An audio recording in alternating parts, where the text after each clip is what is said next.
Leviticus 1. The Lord called Moses and spoke to him from the tent of meeting, saying, Speak to the people of Israel and say to them, When any one of you brings an offering to the Lord, you shall bring your offering of livestock from the herd or from the flock.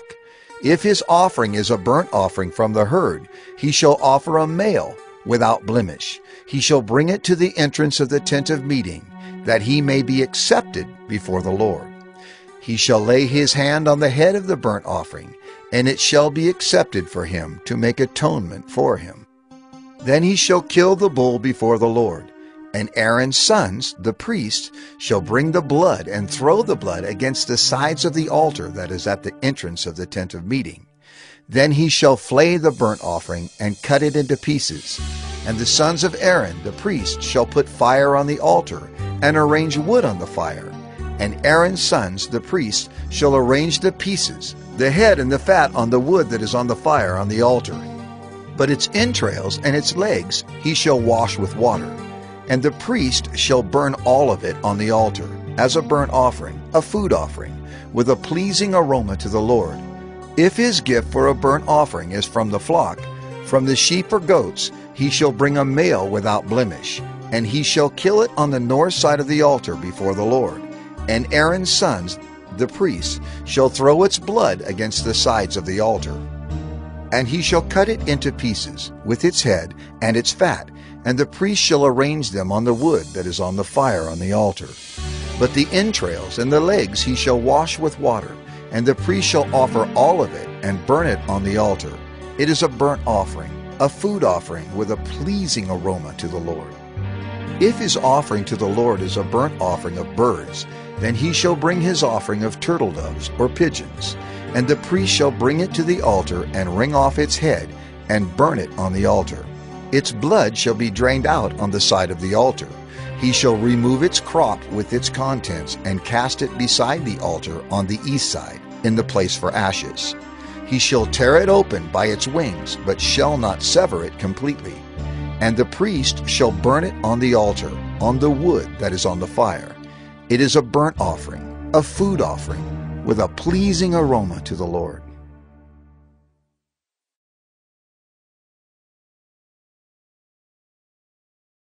Leviticus 2.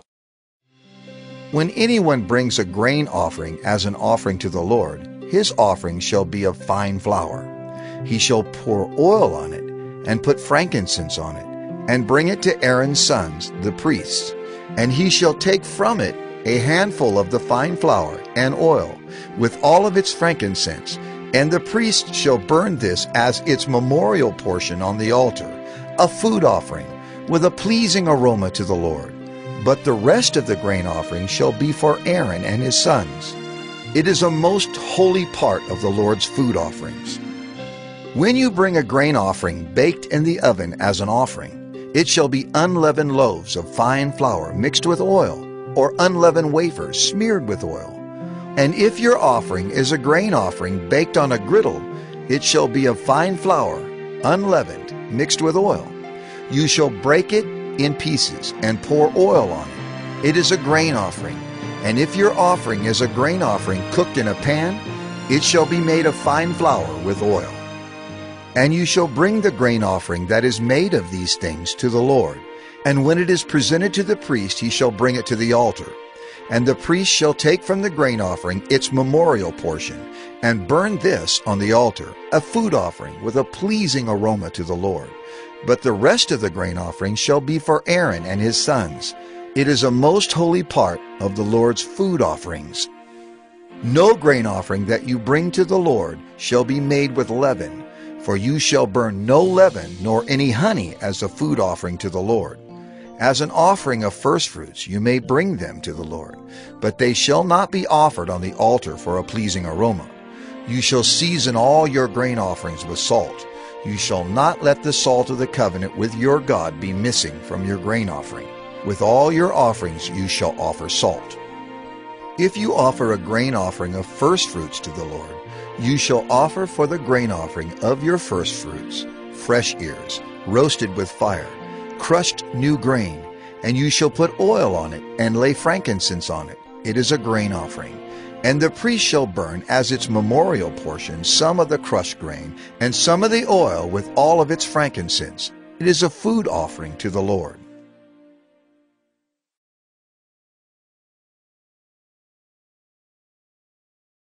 Leviticus 3. If his offering is a sacrifice of peace offering, if he offers an animal from the herd, male or female, he shall offer it without blemish before the Lord. And he shall lay his hand on the head of his offering and kill it at the entrance of the tent of meeting. And Aaron's sons, the priests, shall throw the blood against the sides of the altar. And from the sacrifice of the peace offering, as a food offering to the Lord, he shall offer the fat covering the entrails, and all the fat that is on the entrails, and the 2 kidneys with the fat that is on them at the loins, and the long lobe of the liver, that he shall remove with the kidneys. Then Aaron's sons shall burn it on the altar on top of the burnt offering, which is on the wood on the fire. It is a food offering with a pleasing aroma to the Lord. If his offering for a sacrifice of peace offering to the Lord is an animal from the flock, male or female, he shall offer it without blemish. If he offers a lamb for his offering, then he shall offer it before the Lord. Lay his hand on the head of his offering, and kill it in front of the tent of meeting. And Aaron's sons shall throw its blood against the sides of the altar. Then from the sacrifice of the peace offering, he shall offer as a food offering to the Lord its fat.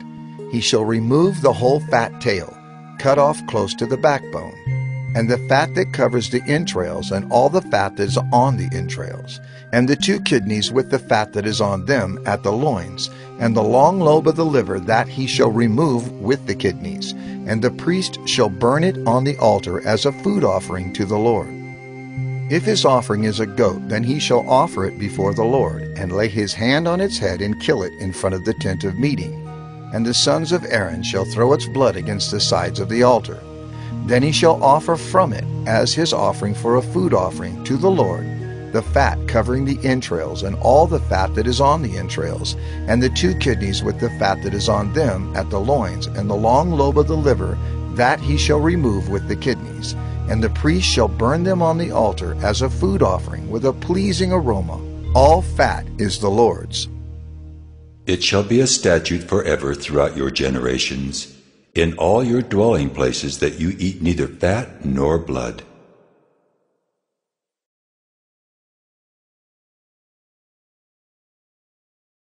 Leviticus 4. And the Lord spoke to Moses, saying, Speak to the people of Israel, saying, If anyone sins unintentionally in any of the Lord's commandments about things not to be done, and does any one of them, if it is the anointed priest who sins, thus bringing guilt on the people, then he shall offer for the sin that he has committed a bull from the herd without blemish to the Lord for a sin offering. He shall bring the bull to the entrance of the tent of meeting before the Lord, and lay his hand on the head of the bull, and kill the bull before the Lord. And the anointed priest shall take some of the blood of the bull, and bring it into the tent of meeting. And the priest shall dip his finger in the blood, and sprinkle part of the blood 7 times before the Lord, in front of the veil of the sanctuary. And the priest shall put some of the blood on the horns of the altar of fragrant incense before the Lord, that is in the tent of meeting. And all the rest of the blood of the bull he shall pour out at the base of the altar of burnt offering, that is at the entrance of the tent of meeting. And all the fat of the bull of this sin offering he shall remove from it, the fat that covers the entrails, and all the fat that is on the entrails, and the 2 kidneys with the fat that is on them at the loins, and the long lobe of the liver, that he shall remove with the kidneys, just as these are taken from the ox of the sacrifice of the peace offerings. And the priest shall burn them on the altar of burnt offering. But the skin of the bull, and all its flesh with its head, its legs, its entrails, and its dung, all the rest of the bull he shall carry outside the camp to a clean place, to the ash heap, and shall burn it up on a fire of wood. On the ash heap it shall be burned up. If the whole congregation of Israel sins unintentionally, and the thing is hidden from the eyes of the assembly, and they do any one of the things that by the Lord's commandments ought not to be done, and they realize their guilt, when the sin which they have committed becomes known, the assembly shall offer a bull from the herd for a sin offering, and bring it in front of the tent of meeting. And the elders of the congregation shall lay their hands on the head of the bull before the Lord, and the bull shall be killed before the Lord. Then the anointed priest shall bring some of the blood of the bull into the tent of meeting, and the priest shall dip his finger in the blood and sprinkle it 7 times before the Lord in front of the veil. And he shall put some of the blood on the horns of the altar that is in the tent of meeting before the Lord. And the rest of the blood he shall pour out at the base of the altar of burnt offering, that is at the entrance of the tent of meeting. And all its fat he shall take from it and burn on the altar. Thus shall he do with the bull, as he did with the bull of the sin offering, so shall he do with this. And the priest shall make atonement for them, and they shall be forgiven. And he shall carry the bull outside the camp and burn it up as he burned the first bull. It is the sin offering for the assembly. When a leader sins, doing unintentionally any one of all the things that by the commandments of the Lord his God ought not to be done, and realizes his guilt, or the sin which he has committed is made known to him, he shall bring as his offering a goat, a male without blemish, and shall lay his hand on the head of the goat and kill it in the place where they kill the burnt offering before the Lord. It is a sin offering. Then the priest shall take some of the blood of the sin offering with his finger, and put it on the horns of the altar of burnt offering, and pour out the rest of its blood at the base of the altar of burnt offering. And all its fat he shall burn on the altar, like the fat of the sacrifice of peace offerings. So the priest shall make atonement for him for his sin, and he shall be forgiven. If any one of the common people sins unintentionally in doing any one of the things that by the Lord's commandments ought not to be done, and realizes his guilt, or the sin which he has committed is made known to him, he shall bring for his offering a goat, a female, without blemish for his sin which he has committed. And he shall lay his hand on the head of the sin offering, and kill the sin offering in the place of burnt offering. And the priest shall take some of its blood with his finger, and put it on the horns of the altar of burnt offering, and pour out all the rest of its blood at the base of the altar. And all its fat he shall remove, as the fat is removed from the peace offerings. And the priest shall burn it on the altar for a pleasing aroma to the Lord. And the priest shall make atonement for him, and he shall be forgiven. If he brings a lamb as his offering for a sin offering, he shall bring a female without blemish, and lay his hand on the head of the sin offering, and kill it for a sin offering in the place where they kill the burnt offering. Then the priest shall take some of the blood of the sin offering with his finger, and put it on the horns of the altar of burnt offering, and pour out all the rest of its blood at the base of the altar. And all its fat he shall remove, as the fat of the lamb is removed from the sacrifice of peace offerings. And the priest shall burn it on the altar, on top of the Lord's food offerings. And the priest shall make atonement for him for the sin which he has committed, and he shall be forgiven.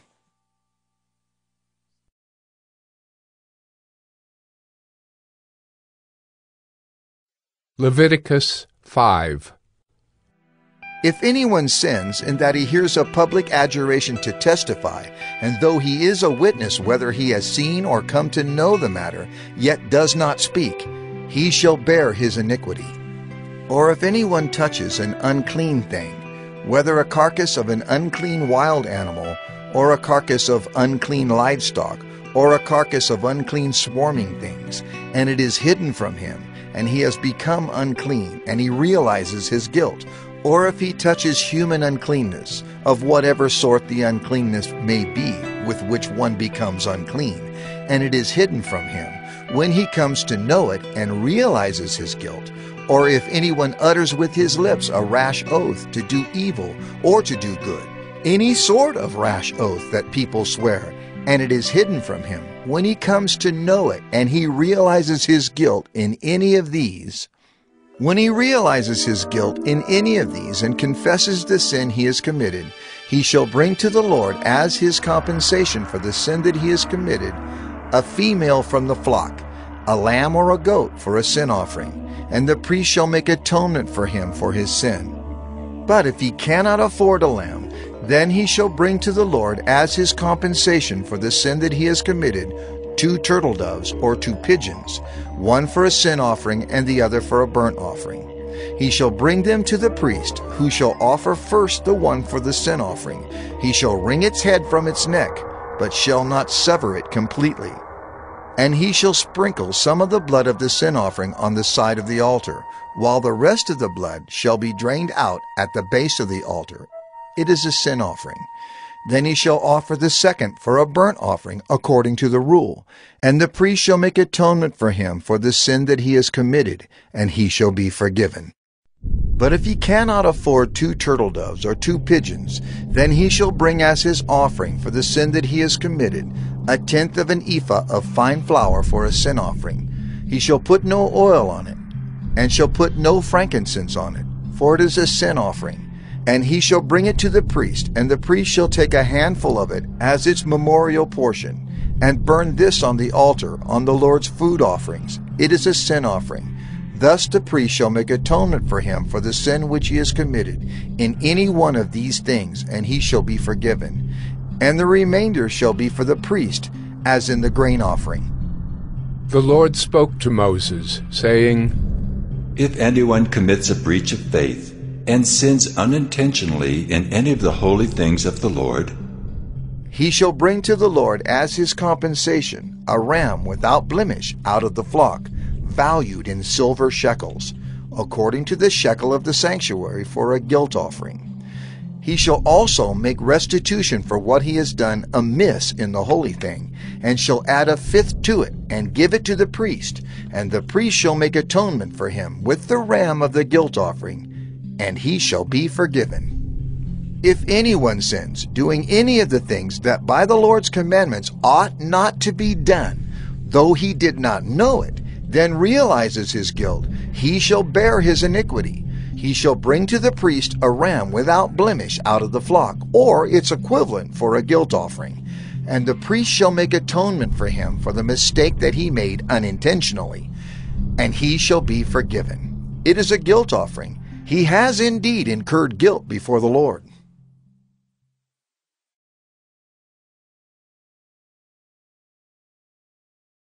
Leviticus 6.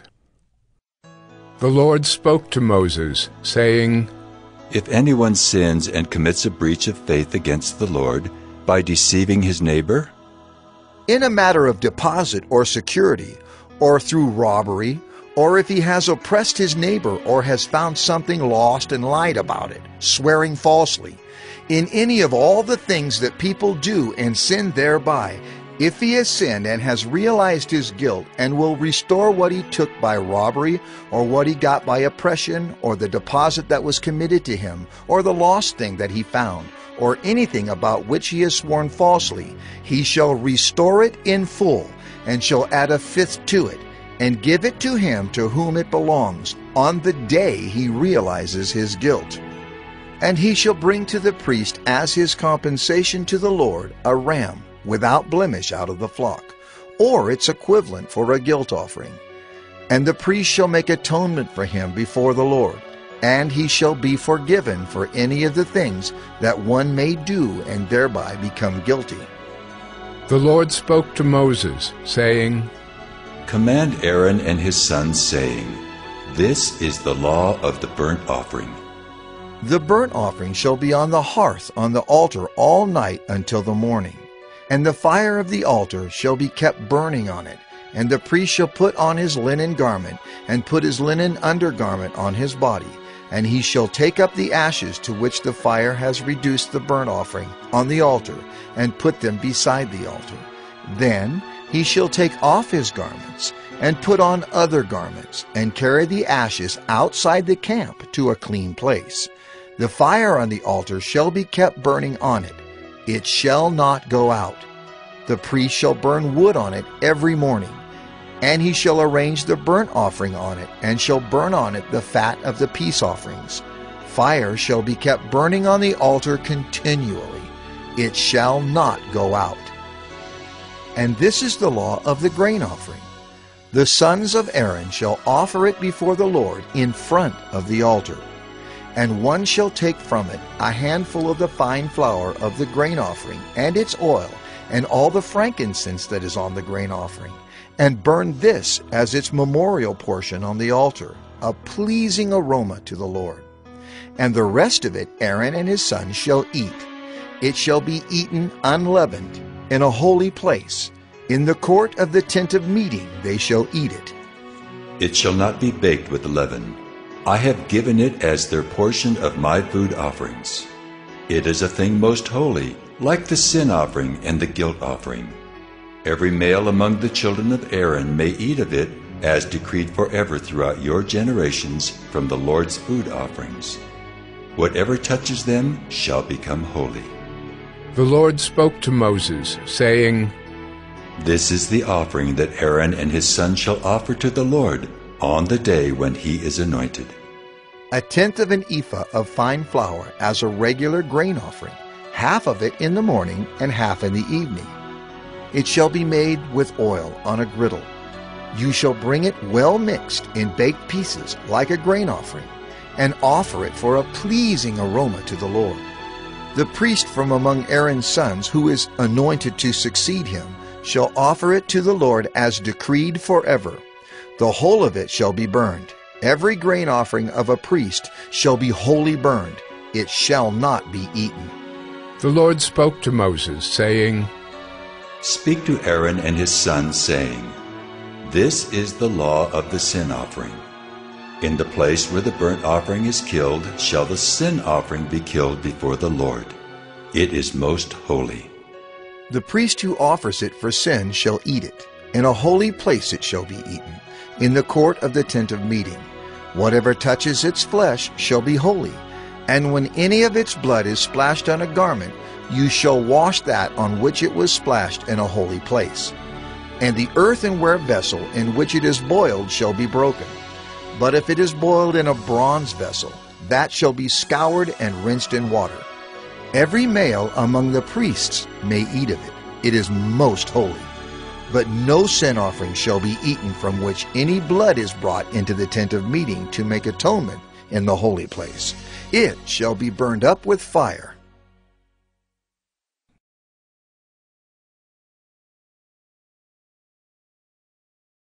Leviticus 7. This is the law of the guilt offering. It is most holy. In the place where they kill the burnt offering, they shall kill the guilt offering, and its blood shall be thrown against the sides of the altar.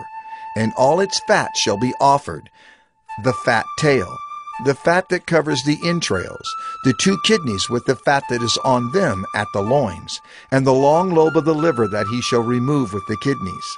The priest shall burn them on the altar as a food offering to the Lord. It is a guilt offering. Every male among the priests may eat of it. It shall be eaten in a holy place. It is most holy. The guilt offering is just like the sin offering. There is one law for them. The priest who makes atonement with it shall have it. And the priest who offers any man's burnt offering shall have for himself the skin of the burnt offering that he has offered. And every grain offering baked in the oven, and all that is prepared on a pan or a griddle, shall belong to the priest who offers it. And every grain offering mixed with oil or dry shall be shared equally among all the sons of Aaron. And this is the law of the sacrifice of peace offerings, that one may offer to the Lord. If he offers it for a thanksgiving, then he shall offer with the thanksgiving sacrifice unleavened loaves mixed with oil, unleavened wafers smeared with oil, and loaves of fine flour well mixed with oil. With the sacrifice of his peace offerings for thanksgiving, he shall bring his offering with loaves of leavened bread. And from it he shall offer 1 loaf from each offering, as a gift to the Lord. It shall belong to the priest who throws the blood of the peace offerings. And the flesh of the sacrifice of his peace offerings for thanksgiving shall be eaten on the day of his offering. He shall not leave any of it until the morning. But if the sacrifice of his offering is a vow offering or a free will offering, it shall be eaten on the day that he offers his sacrifice, and on the next day what remains of it shall be eaten. But what remains of the flesh of the sacrifice on the 3rd day shall be burned up with fire.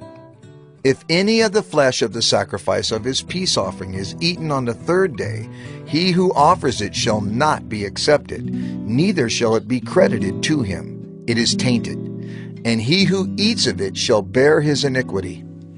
Flesh that touches any unclean thing shall not be eaten. It shall be burned up with fire. All who are clean may eat flesh, but the person who eats of the flesh of the sacrifice of the Lord's peace offerings, while an uncleanness is on him, that person shall be cut off from his people. And if anyone touches an unclean thing, whether human uncleanness or an unclean beast or any unclean detestable creature, and then eats some flesh from the sacrifice of the Lord's peace offerings, that person shall be cut off from his people. The Lord spoke to Moses, saying, Speak to the people of Israel, saying, You shall eat no fat of ox or sheep or goat. The fat of an animal that dies of itself, and the fat of one that is torn by beasts, may be put to any other use, but on no account shall you eat it. For every person who eats of the fat of an animal of which a food offering may be made to the Lord shall be cut off from his people. Moreover, you shall eat no blood whatever, whether of fowl or of animal, in any of your dwelling places. Whoever eats any blood, that person shall be cut off from his people. The Lord spoke to Moses, saying, Speak to the people of Israel, saying, Whoever offers the sacrifice of his peace offerings to the Lord shall bring his offering to the Lord from the sacrifice of his peace offerings. His own hands shall bring the Lord's food offerings. He shall bring the fat with the breast, that the breast may be waved as a wave offering before the Lord. The priest shall burn the fat on the altar, but the breast shall be for Aaron and his sons. And the right thigh you shall give to the priest as a contribution from the sacrifice of your peace offerings. Whoever among the sons of Aaron offers the blood of the peace offerings and the fat shall have the right thigh for a portion.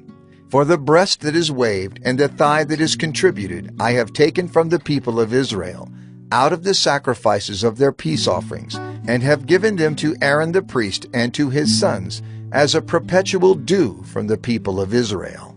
This is the portion of Aaron and of his sons from the Lord's food offerings, from the day they were presented to serve as priests of the Lord. The Lord commanded this to be given them by the people of Israel. From the day that he anointed them, it is a perpetual due throughout their generations. This is the law of the burnt offering, of the grain offering, of the sin offering, of the guilt offering, of the ordination offering, and of the peace offering, which the Lord commanded Moses on Mount Sinai on the day that he commanded the people of Israel to bring their offerings to the Lord in the wilderness of Sinai.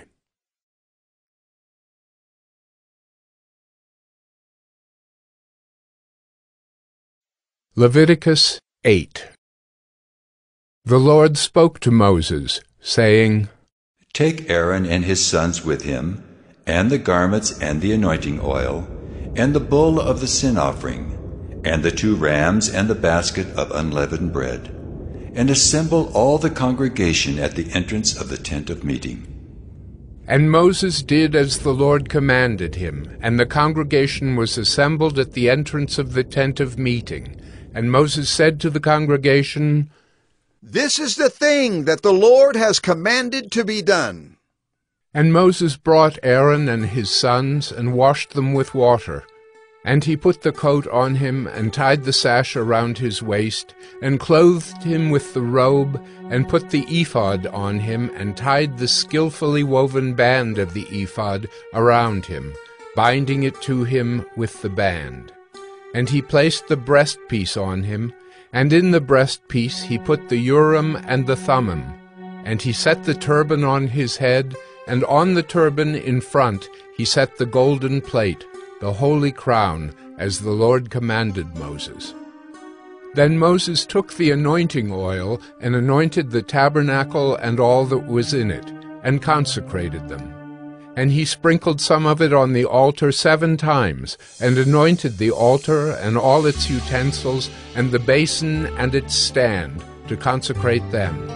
And he poured some of the anointing oil on Aaron's head and anointed him to consecrate him.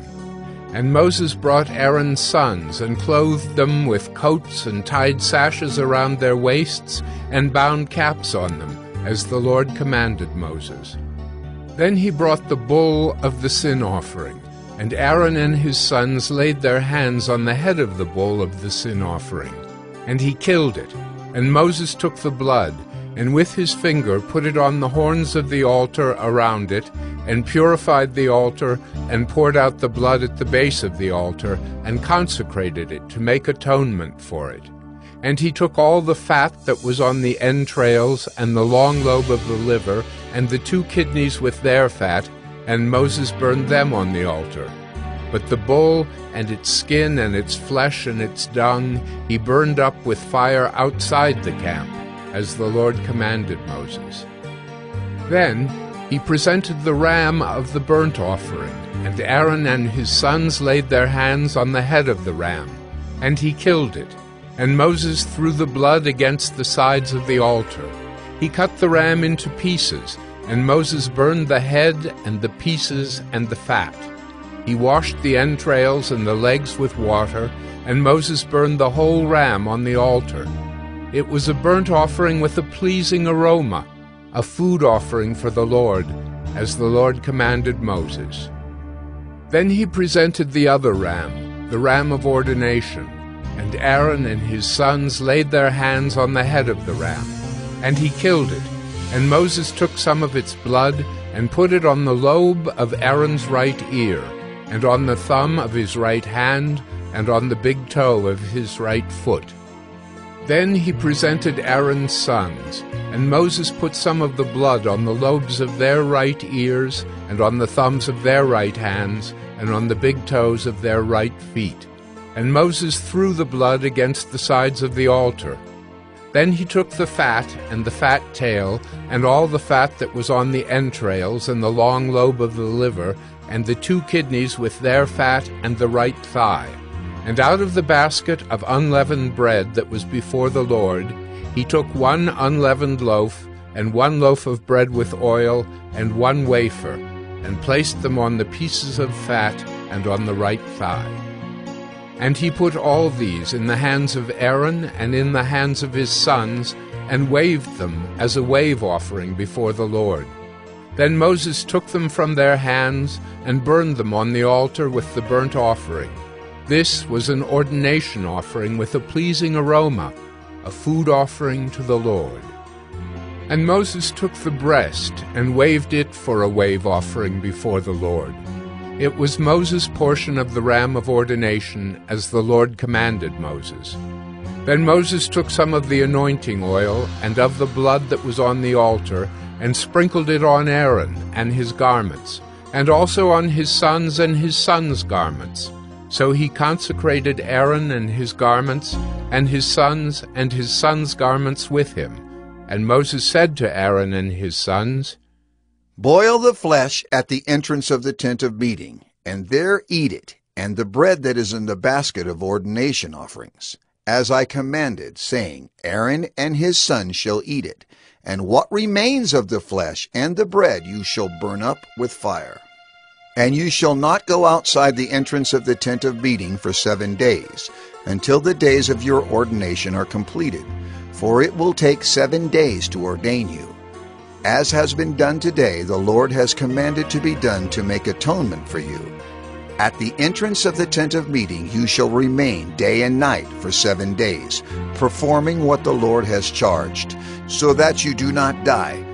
For so I have been commanded. And Aaron and his sons did all the things that the Lord commanded by Moses.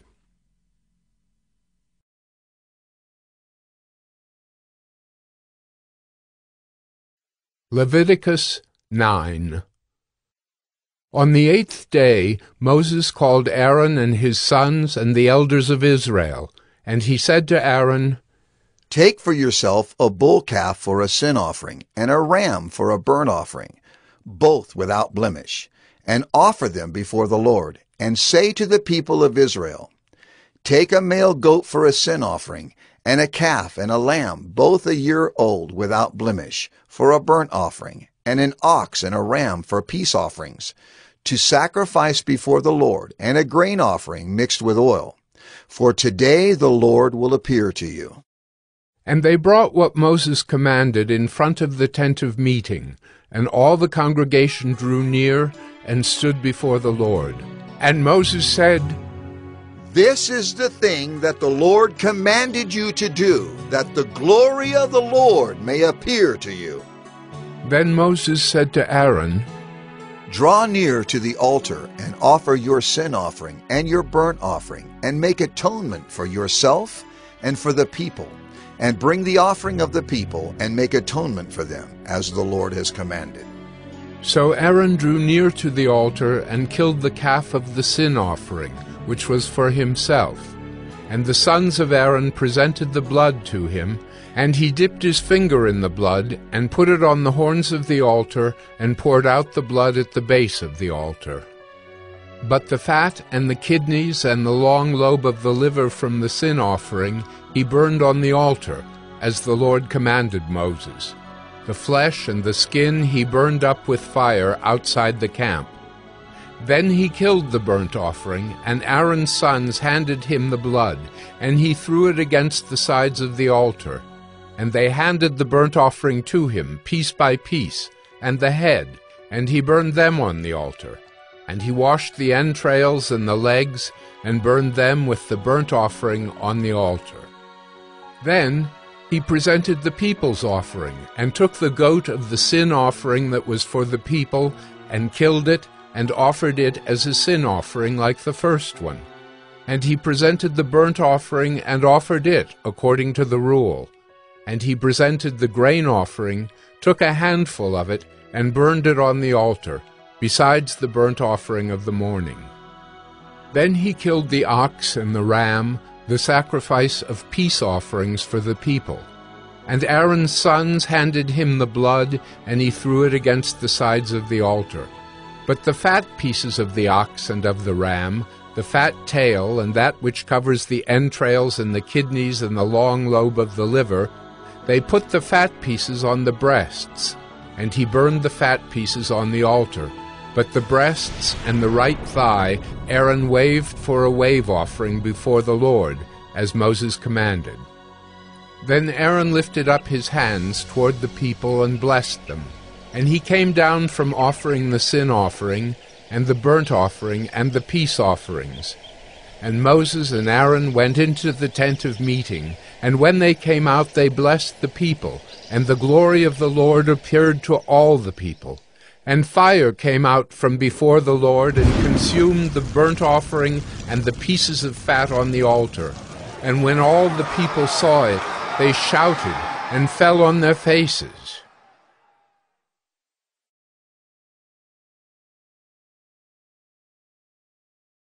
Leviticus 10.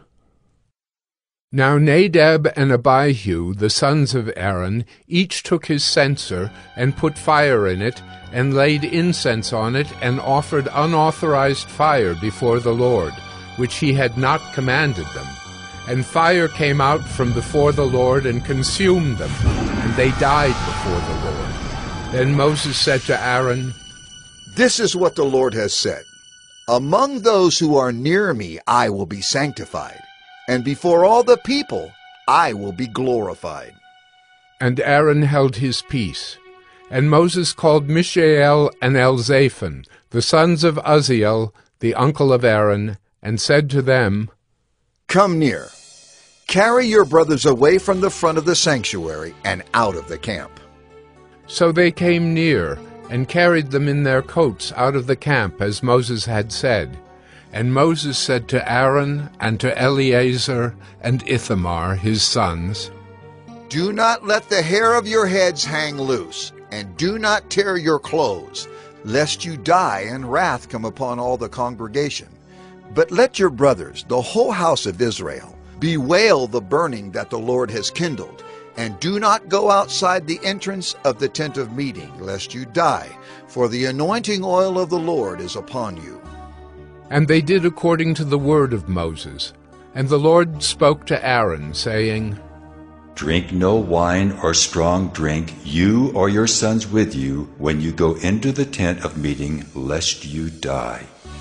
It shall be a statute forever throughout your generations.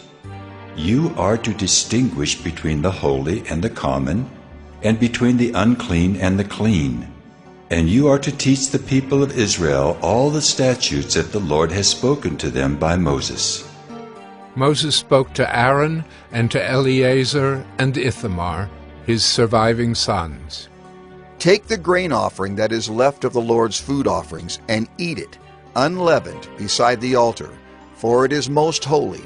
You shall eat it in a holy place, because it is your due, and your sons' due, from the Lord's food offerings. For so I am commanded. But the breast that is waved, and the thigh that is contributed, you shall eat in a clean place, you and your sons and your daughters with you. For they are given as your due and your sons' due, from the sacrifices of the peace offerings of the people of Israel. The thigh that is contributed, and the breast that is waved, they shall bring with the food offerings of the fat pieces to wave for a wave offering before the Lord. And it shall be yours and your sons with you as a due forever, as the Lord has commanded. Now Moses diligently inquired about the goat of the sin offering, and behold, it was burned up. And he was angry with Eleazar and Ithamar, the surviving sons of Aaron, saying, Why have you not eaten the sin offering in the place of the sanctuary? Since it is a thing most holy, and has been given to you that you may bear the iniquity of the congregation, to make atonement for them before the Lord. Behold, its blood was not brought into the inner part of the sanctuary. You certainly ought to have eaten it in the sanctuary, as I commanded. And Aaron said to Moses, Behold, today they have offered their sin offering and their burnt offering before the Lord. And yet such things as these have happened to me. If I had eaten the sin offering today, would the Lord have approved? And when Moses heard that, he approved.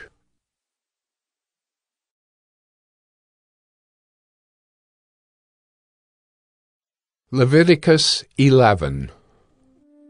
And the Lord spoke to Moses and Aaron, saying to them, Speak to the people of Israel, saying, These are the living things that you may eat among all the animals that are on the earth.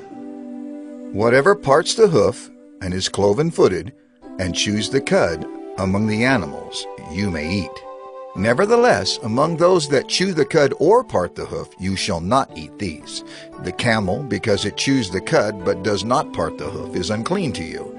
And the rock badger, because it chews the cud but does not part the hoof, is unclean to you. And the hare, because it chews the cud but does not part the hoof, is unclean to you. And the pig, because it parts the hoof and is cloven-footed but does not chew the cud, is unclean to you. You shall not eat any of their flesh, and you shall not touch their carcasses. They are unclean to you. These you may eat, of all that are in the waters, everything in the waters that has fins and scales, whether in the seas or in the rivers, you may eat. But anything in the seas or the rivers that has not fins and scales, of the swarming creatures in the waters and of the living creatures that are in the waters, is detestable to you. You shall regard them as detestable. You shall not eat any of their flesh, and you shall detest their carcasses. Everything in the waters that has not fins and scales is detestable to you. And these you shall detest among the birds.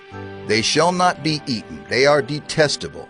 The eagle, the bearded vulture, the black vulture, the kite, the falcon of any kind, every raven of any kind, the ostrich, the nighthawk, the seagull, the hawk of any kind, the little owl, the cormorant, the short-eared owl, the barn owl, the tawny owl, the carrion vulture, the stork, the heron of any kind, the hoopoe, and the bat. All winged insects that go on all fours are detestable to you. Yet among the winged insects that go on all fours, you may eat those that have jointed legs above their feet, with which to hop on the ground. Of them you may eat the locust of any kind, the bald locust of any kind, the cricket of any kind, and the grasshopper of any kind, but all other winged insects that have 4 feet are detestable to you. And by these you shall become unclean. Whoever touches their carcass shall be unclean until the evening, and whoever carries any part of their carcass shall wash his clothes and be unclean until the evening. Every animal that parts the hoof but is not cloven-footed or does not chew the cud is unclean to you. Everyone who touches them shall be unclean. And all that walk on their paws among the animals that go on all fours are unclean to you. Whoever touches their carcass shall be unclean until the evening. And he who carries their carcass shall wash his clothes and be unclean until the evening. They are unclean to you. And these are unclean to you among the swarming things that swarm on the ground, the mole rat, the mouse, the great lizard of any kind, the gecko, the monitor lizard, the sand lizard, and the chameleon. These are unclean to you among all that swarm. Whoever touches them when they are dead shall be unclean until the evening. And anything on which any of them falls when they are dead shall be unclean. Whether it is an article of wood, or a garment, or a skin, or a sack, any article that is used for any purpose, it must be put into water, and it shall be unclean until the evening. Then it shall be clean. And if any of them falls into any earthenware vessel, all that is in it shall be unclean, and you shall break it. Any food in it that could be eaten, on which water comes, shall be unclean. And all drink that could be drunk from every such vessel shall be unclean. And everything on which any part of their carcass falls shall be unclean. Whether oven or stove, it shall be broken in pieces. They are unclean and shall remain unclean for you. Nevertheless, a spring or a cistern holding water shall be clean, but whoever touches a carcass in them shall be unclean. And if any part of their carcass falls upon any seed grain that is to be sown, it is clean. But if water is put on the seed, and any part of their carcass falls on it, it is unclean to you. And if any animal which you may eat dies, whoever touches its carcass shall be unclean until the evening. And whoever eats of its carcass shall wash his clothes and be unclean until the evening. And whoever carries the carcass shall wash his clothes and be unclean until the evening.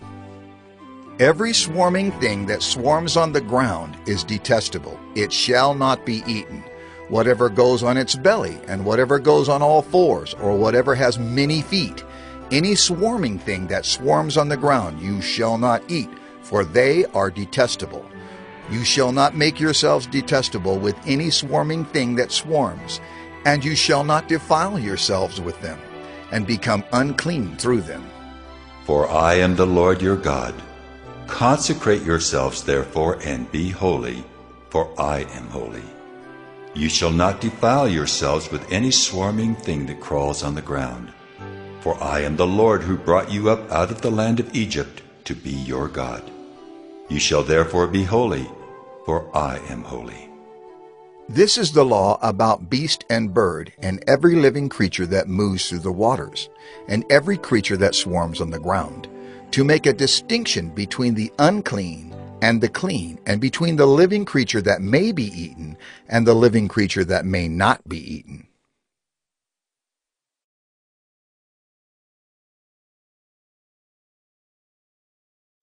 Leviticus 12. The Lord spoke to Moses, saying, Speak to the people of Israel, saying, If a woman conceives and bears a male child, then she shall be unclean 7 days, as at the time of her menstruation. She shall be unclean. And on the 8th day the flesh of his foreskin shall be circumcised. Then she shall continue for 33 days in the blood of her purifying. She shall not touch anything holy, nor come into the sanctuary, until the days of her purifying are completed. But if she bears a female child, then she shall be unclean 2 weeks, as in her menstruation. And she shall continue in the blood of her purifying for 66 days. And when the days of her purifying are completed, whether for a son or for a daughter, she shall bring to the priest at the entrance of the tent of meeting a lamb 1 year old for a burnt offering, and a pigeon or a turtle dove for a sin offering. And he shall offer it before the Lord, and make atonement for her. Then she shall be clean from the flow of her blood. This is the law for her who bears a child, either male or female. And if she cannot afford a lamb, then she shall take 2 turtle doves or 2 pigeons, one for a burnt offering and the other for a sin offering. And the priest shall make atonement for her, and she shall be clean.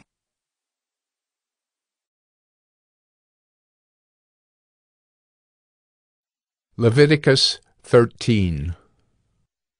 The Lord spoke to Moses and Aaron, saying, When a person has on the skin of his body a swelling or an eruption or a spot, and it turns into a case of leprous disease on the skin of his body, then he shall be brought to Aaron the priest or to one of his sons, the priests.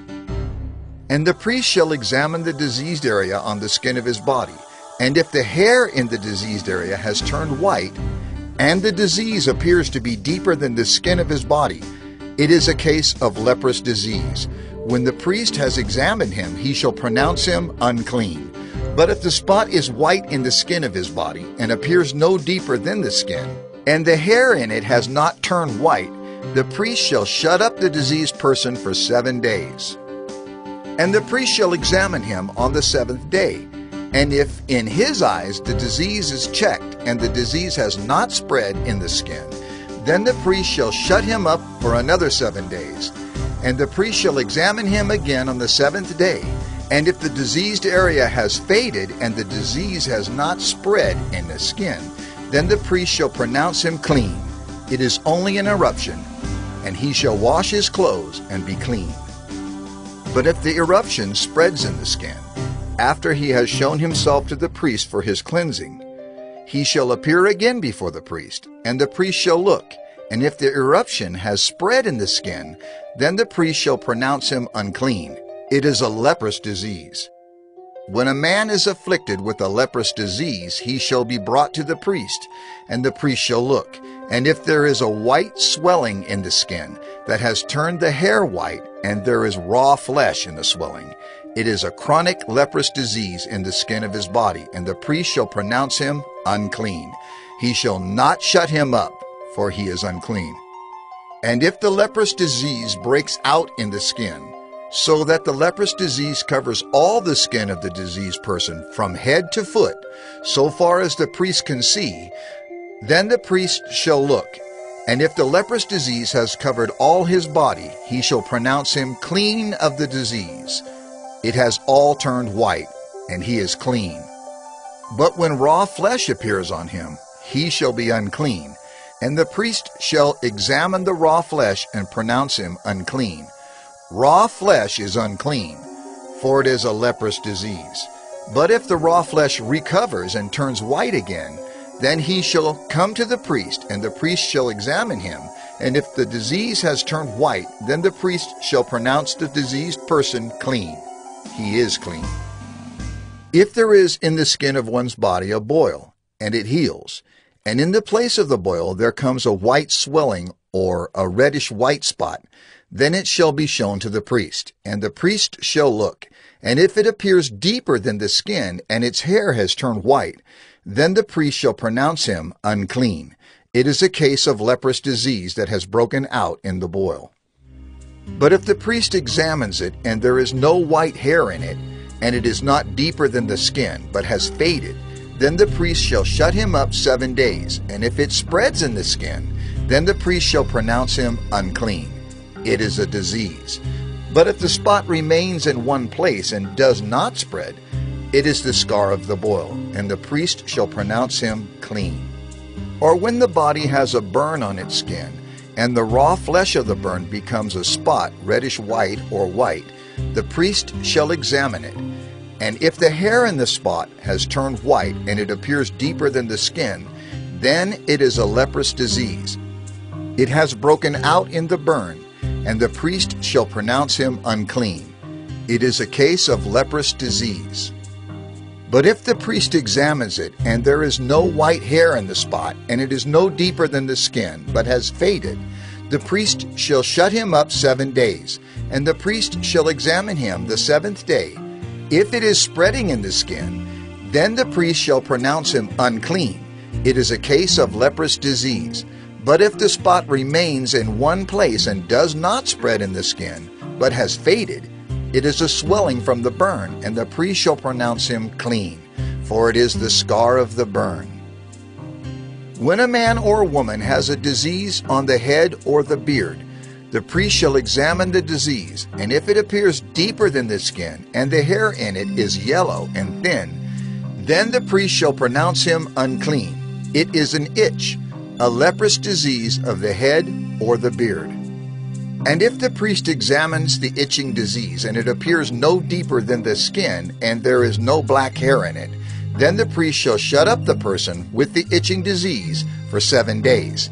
And on the 7th day the priest shall examine the disease. If the itch has not spread, and there is in it no yellow hair, and the itch appears to be no deeper than the skin, then he shall shave himself. But the itch he shall not shave. And the priest shall shut up the person with the itching disease for another 7 days. And on the 7th day the priest shall examine the itch, and if the itch has not spread in the skin, and it appears to be no deeper than the skin, then the priest shall pronounce him clean, and he shall wash his clothes and be clean. But if the itch spreads in the skin after his cleansing, then the priest shall examine him, and if the itch has spread in the skin, the priest need not seek for the yellow hair. He is unclean. But if in his eyes the itch is unchanged, and black hair has grown in it, the itch is healed, and he is clean, and the priest shall pronounce him clean. When a man or a woman has spots on the skin of the body, white spots, the priest shall look, and if the spots on the skin of the body are of a dull white, it is leukoderma that is broken out in the skin. He is clean. If a man's hair falls out from his head, he is bald. He is clean. And if a man's hair falls out from his forehead, he has baldness of the forehead. He is clean. But if there is on the bald head or the bald forehead a reddish-white diseased area, it is a leprous disease breaking out on his bald head or his bald forehead. Then the priest shall examine him, and if the diseased swelling is reddish-white on his bald head or on his bald forehead, like the appearance of leprous disease in the skin of the body, he is a leprous man. He is unclean. The priest must pronounce him unclean. His disease is on his head. The leprous person who has the disease shall wear torn clothes, and let the hair of his head hang loose. And he shall cover his upper lip and cry out, "Unclean! Unclean!" He shall remain unclean as long as he has the disease. He is unclean. He shall live alone. His dwelling shall be outside the camp. When there is a case of leprous disease in a garment, whether a woolen or a linen garment, in warp or woof of linen or wool, or in a skin, or in anything made of skin, if the disease is greenish or reddish in the garment, or in the skin, or in the warp or the woof, or in any article made of skin, it is a case of leprous disease, and it shall be shown to the priest. And the priest shall examine the disease, and shut up that which has the disease for 7 days. Then he shall examine the disease on the 7th day. If the disease has spread in the garment, in the warp or the woof, or in the skin, whatever be the use of the skin, the disease is a persistent leprous disease. It is unclean. And he shall burn the garment, or the warp, or the woof, the wool, or the linen, or any article made of skin that is diseased, for it is a persistent leprous disease. It shall be burned in the fire. And if the priest examines, and if the disease has not spread in the garment, in the warp, or the woof, or in any article made of skin, then the priest shall command that they wash the thing in which is the disease, and he shall shut it up for another 7 days. And the priest shall examine the diseased thing after it has been washed, and if the appearance of the diseased area has not changed, though the disease has not spread, it is unclean. You shall burn it in the fire. whether the rot is on the back or on the front. But if the priest examines, and if the diseased area has faded after it has been washed, he shall tear it out of the garment, or the skin, or the warp, or the woof. Then, if it appears again in the garment, in the warp, or the woof, or in any article made of skin, it is spreading. You shall burn with fire whatever has the disease. But the garment, or the warp, or the woof, or any article made of skin from which the disease departs, when you have washed it, shall then be washed a second time and be clean. This is the law for a case of leprous disease in a garment of wool or linen, either in the warp or the woof, or in any article made of skin, to determine whether it is clean or unclean.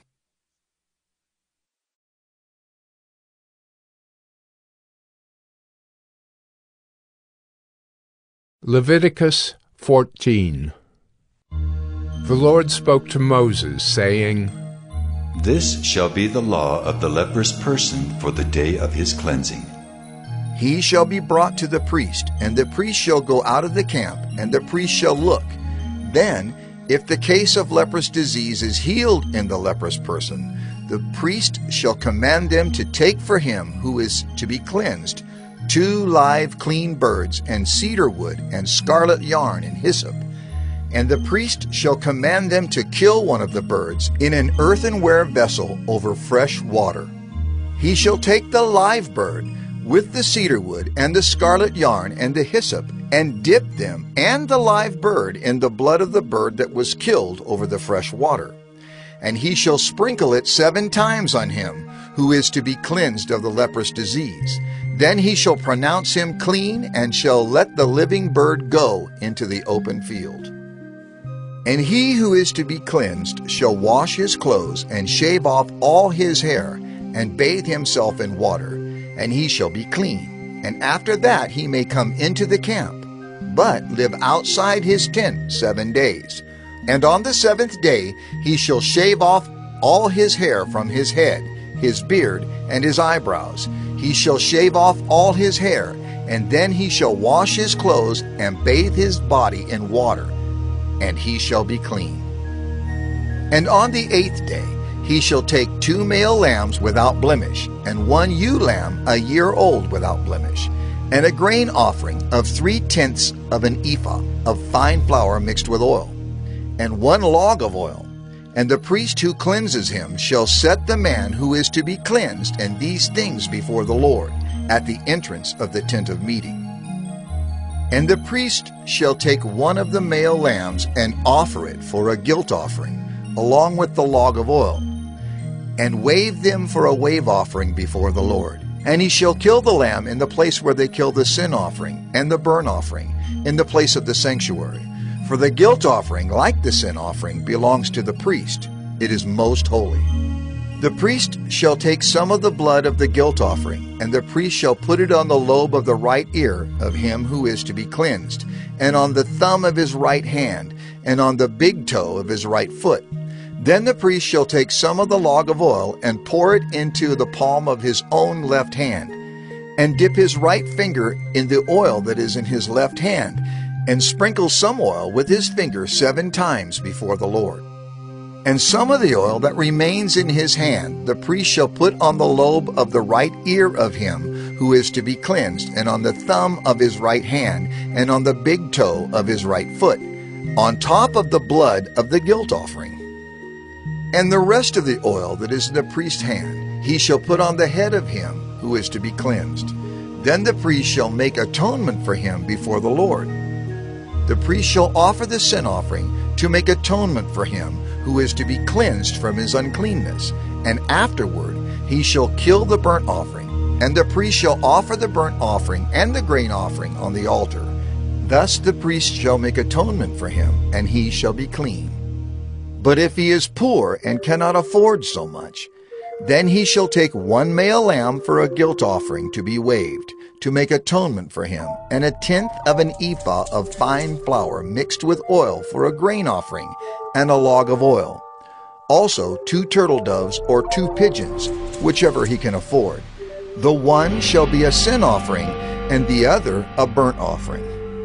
And on the 8th day he shall bring them for his cleansing to the priest, to the entrance of the tent of meeting, before the Lord.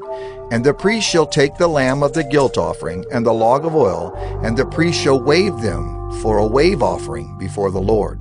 And he shall kill the lamb of the guilt offering, and the priest shall take some of the blood of the guilt offering, and put it on the lobe of the right ear of him who is to be cleansed, and on the thumb of his right hand, and on the big toe of his right foot. And the priest shall pour some of the oil into the palm of his own left hand, and shall sprinkle with his right finger some of the oil that is in his left hand 7 times before the Lord. And the priest shall put some of the oil that is in his hand on the lobe of the right ear of him who is to be cleansed, and on the thumb of his right hand, and on the big toe of his right foot, in the place where the blood of the guilt offering was put. And the rest of the oil that is in the priest's hand he shall put on the head of him who is to be cleansed, to make atonement for him before the Lord. And he shall offer of the turtle doves or pigeons, whichever he can afford, one for a sin offering and the other for a burnt offering, along with a grain offering. And the priest shall make atonement before the Lord for him who is being cleansed. This is the law for him in whom is a case of leprous disease, who cannot afford the offerings for his cleansing. The Lord spoke to Moses and Aaron, saying, When you come into the land of Canaan, which I give you for a possession, and I put a case of leprous disease in a house in the land of your possession, then he who owns the house shall come and tell the priest. There seems to me to be some case of disease in my house. Then the priest shall command that they empty the house before the priest goes to examine the disease, lest all that is in the house be declared unclean. And afterward the priest shall go in to see the house, and he shall examine the disease. And if the disease is in the walls of the house with greenish or reddish spots, and if it appears to be deeper than the surface, then the priest shall go out of the house to the door of the house, and shut up the house 7 days. And the priest shall come again on the 7th day, and look. If the disease has spread in the walls of the house, then the priest shall command that they take out the stones in which is the disease, and throw them into an unclean place outside the city. And he shall have the inside of the house scraped all around, and the plaster that they scrape off they shall pour out in an unclean place outside the city. Then they shall take other stones and put them in the place of those stones, and he shall take other plaster and plaster the house. If the disease breaks out again in the house, after he has taken out the stones and scraped the house and plastered it, then the priest shall go and look, and if the disease has spread in the house, it is a persistent leprous disease in the house, it is unclean. And he shall break down the house, its stones and timber, and all the plaster of the house, and he shall carry them out of the city to an unclean place. Moreover, whoever enters the house while it is shut up shall be unclean until the evening. And whoever sleeps in the house shall wash his clothes, and whoever eats in the house shall wash his clothes. But if the priest comes and looks, and if the disease has not spread in the house after the house was plastered, then the priest shall pronounce the house clean, for the disease is healed. And for the cleansing of the house he shall take 2 small birds with cedar wood and scarlet yarn and hyssop, and shall kill one of the birds in an earthenware vessel over fresh water, and shall take the cedar wood and the hyssop and the scarlet yarn, along with the live bird, and dip them in the blood of the bird that was killed, and in the fresh water, and sprinkle the house 7 times. Thus he shall cleanse the house with the blood of the bird, and with the fresh water, and with the live bird, and with the cedar wood, and hyssop, and scarlet yarn. And he shall let the live bird go out of the city into the open country. So he shall make atonement for the house, and it shall be clean. This is the law for any case of leprous disease, for an itch, for leprous disease in a garment or in a house, and for a swelling or an eruption or a spot, to show when it is unclean and when it is clean. This is the law for leprous disease.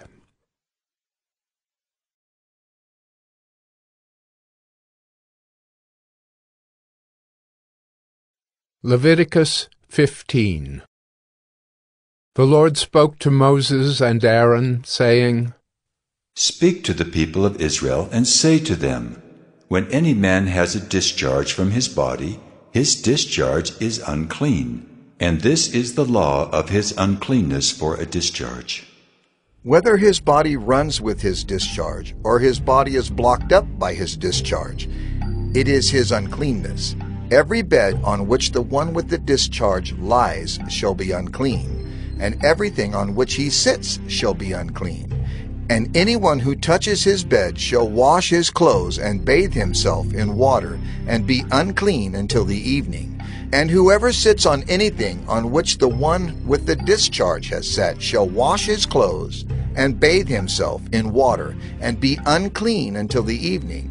And whoever touches the body of the one with the discharge shall wash his clothes and bathe himself in water, and be unclean until the evening. And if the one with the discharge spits on someone who is clean, then he shall wash his clothes and bathe himself in water, and be unclean until the evening. And any saddle on which the one with the discharge rides shall be unclean, and whoever touches anything that was under him shall be unclean until the evening. And whoever carries such things shall wash his clothes and bathe himself in water, and be unclean until the evening. Anyone whom the one with the discharge touches without having rinsed his hands in water shall wash his clothes and bathe himself in water, and be unclean until the evening. And an earthenware vessel that the one with the discharge touches shall be broken, and every vessel of wood shall be rinsed in water. And when the one with the discharge is cleansed of his discharge, then he shall count for himself 7 days for his cleansing, and wash his clothes, and he shall bathe his body in fresh water, and shall be clean. And on the 8th day he shall take 2 turtle doves or 2 pigeons, and come before the Lord to the entrance of the tent of meeting, and give them to the priest. And the priest shall use them, one for a sin offering and the other for a burnt offering. And the priest shall make atonement for him before the Lord for his discharge. If a man has an emission of semen, he shall bathe his whole body in water, and be unclean until the evening. And every garment and every skin on which the semen comes shall be washed with water, and be unclean until the evening. If a man lies with a woman and has an emission of semen, both of them shall bathe themselves in water, and be unclean until the evening. When a woman has a discharge, and the discharge in her body is blood, she shall be in her menstrual impurity for 7 days, and whoever touches her shall be unclean until the evening. And everything on which she lies during her menstrual impurity shall be unclean. Everything also on which she sits shall be unclean. And whoever touches her bed shall wash his clothes, and bathe himself in water, and be unclean until the evening. And whoever touches anything on which she sits shall wash his clothes, and bathe himself in water, and be unclean until the evening. Whether it is the bed or anything on which she sits, when he touches it, he shall be unclean until the evening. And if any man lies with her, and her menstrual impurity comes upon him, he shall be unclean 7 days, and every bed on which he lies shall be unclean. If a woman has a discharge of blood for many days, not at the time of her menstrual impurity, or if she has a discharge beyond the time of her impurity, all the days of the discharge she shall continue in uncleanness. As in the days of her impurity she shall be unclean. Every bed on which she lies, all the days of her discharge, shall be to her as the bed of her impurity. And everything on which she sits shall be unclean, as in the uncleanness of her menstrual impurity. And whoever touches these things shall be unclean, and shall wash his clothes, and bathe himself in water, and be unclean until the evening. But if she is cleansed of her discharge, she shall count for herself 7 days, and after that she shall be clean. And on the 8th day she shall take 2 turtle doves or 2 pigeons, and bring them to the priest to the entrance of the tent of meeting. And the priest shall use one for a sin offering, and the other for a burnt offering.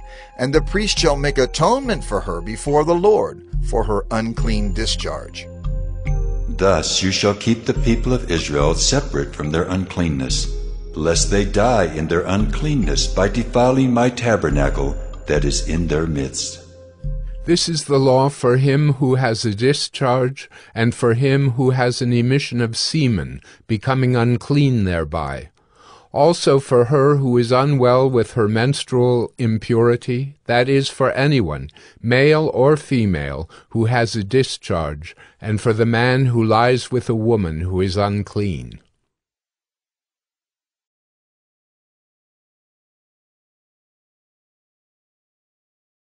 Leviticus 16. The Lord spoke to Moses after the death of the 2 sons of Aaron, when they drew near before the Lord and died. And the Lord said to Moses, Tell Aaron your brother not to come at any time into the holy place inside the veil before the mercy seat that is on the ark, so that he may not die. For I will appear in the cloud over the mercy seat. But in this way Aaron shall come into the holy place. With a bull from the herd for a sin offering, and a ram for a burnt offering, he shall put on the holy linen coat, and shall have the linen undergarment on his body, and he shall tie the linen sash around his waist, and wear the linen turban. These are the holy garments. He shall bathe his body in water, and then put them on. And he shall take from the congregation of the people of Israel 2 male goats for a sin offering, and 1 ram for a burnt offering. Aaron shall offer the bull as a sin offering for himself, and shall make atonement for himself and for his house. Then he shall take the 2 goats and set them before the Lord at the entrance of the tent of meeting. And Aaron shall cast lots over the 2 goats, 1 lot for the Lord, and the other lot for Azazel.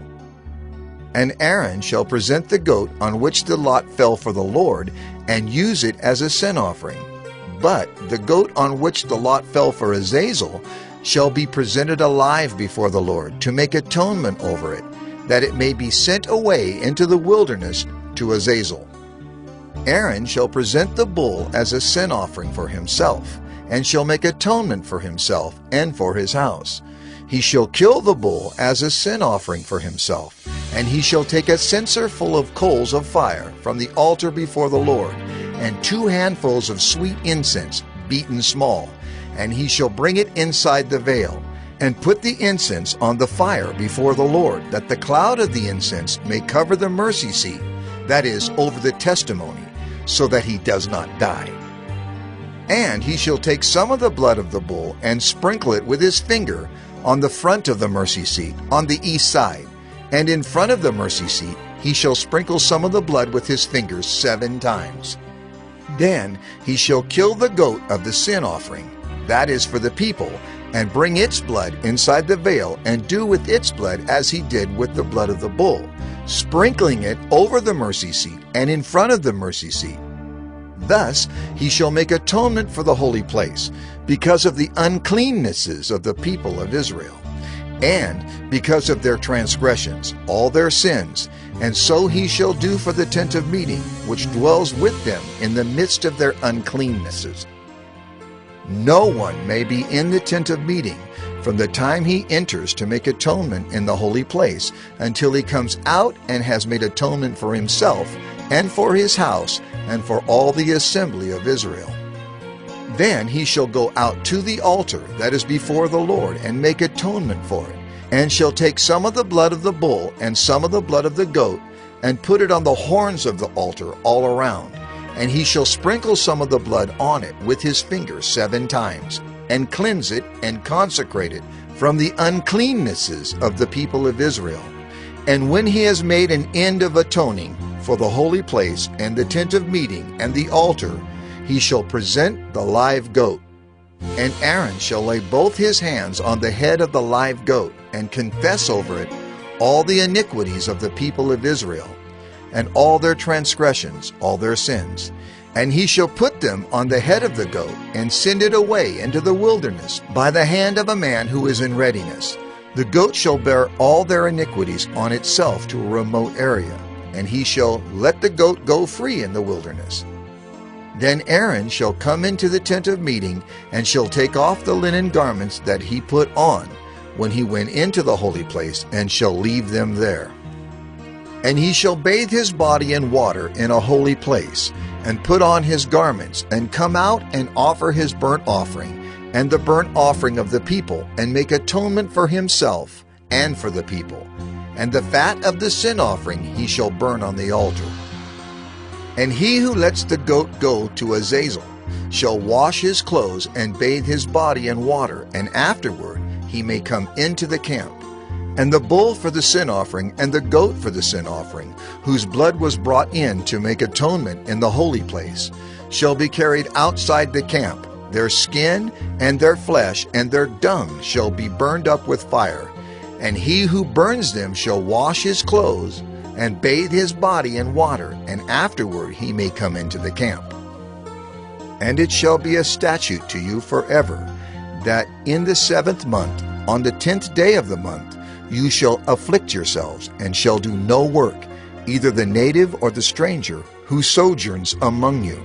For on this day shall atonement be made for you, to cleanse you. You shall be clean before the Lord from all your sins. It is a Sabbath of solemn rest to you, and you shall afflict yourselves. It is a statute forever. And the priest, who is anointed and consecrated as priest in his father's place, shall make atonement, wearing the holy linen garments. He shall make atonement for the holy sanctuary, and he shall make atonement for the tent of meeting, and for the altar, and he shall make atonement for the priests, and for all the people of the assembly. And this shall be a statute forever for you, that atonement may be made for the people of Israel, once in the year, because of all their sins. And Moses did as the Lord commanded him.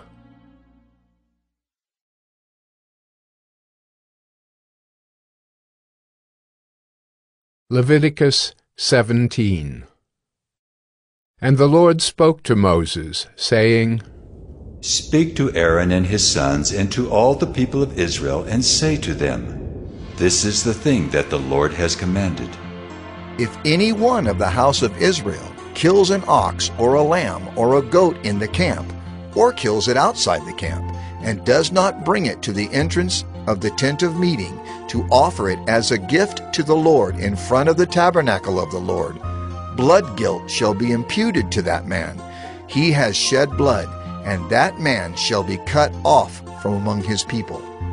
This is to the end that the people of Israel may bring their sacrifices that they sacrifice in the open field, that they may bring them to the Lord, to the priest at the entrance of the tent of meeting, and sacrifice them as sacrifices of peace offerings to the Lord. And the priest shall throw the blood on the altar of the Lord at the entrance of the tent of meeting, and burn the fat for a pleasing aroma to the Lord. So they shall no more sacrifice their sacrifices to goat demons, after whom they whore. This shall be a statute forever for them throughout their generations. And you shall say to them, Anyone of the house of Israel, or of the strangers who sojourn among them, who offers a burnt offering or sacrifice, and does not bring it to the entrance of the tent of meeting to offer it to the Lord, that man shall be cut off from his people. If any one of the house of Israel, or of the strangers who sojourn among them, eats any blood, I will set my face against that person who eats blood, and will cut him off from among his people. For the life of the flesh is in the blood, and I have given it for you on the altar, to make atonement for your souls, for it is the blood that makes atonement by the life. Therefore I have said to the people of Israel, No person among you shall eat blood, neither shall any stranger who sojourns among you eat blood. Anyone also of the people of Israel, or of the strangers who sojourn among them, who takes in hunting any beast or bird that may be eaten, shall pour out its blood and cover it with earth. For the life of every creature is its blood. Its blood is its life. Therefore I have said to the people of Israel, you shall not eat the blood of any creature, for the life of every creature is its blood. Whoever eats it shall be cut off. And every person who eats what dies of itself, or what is torn by beasts, whether he is a native or a sojourner, shall wash his clothes and bathe himself in water and be unclean until the evening. Then he shall be clean. But if he does not wash them or bathe his flesh, he shall bear his iniquity.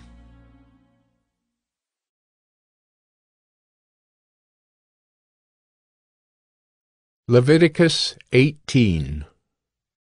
And the Lord spoke to Moses, saying, Speak to the people of Israel and say to them, I am the Lord your God.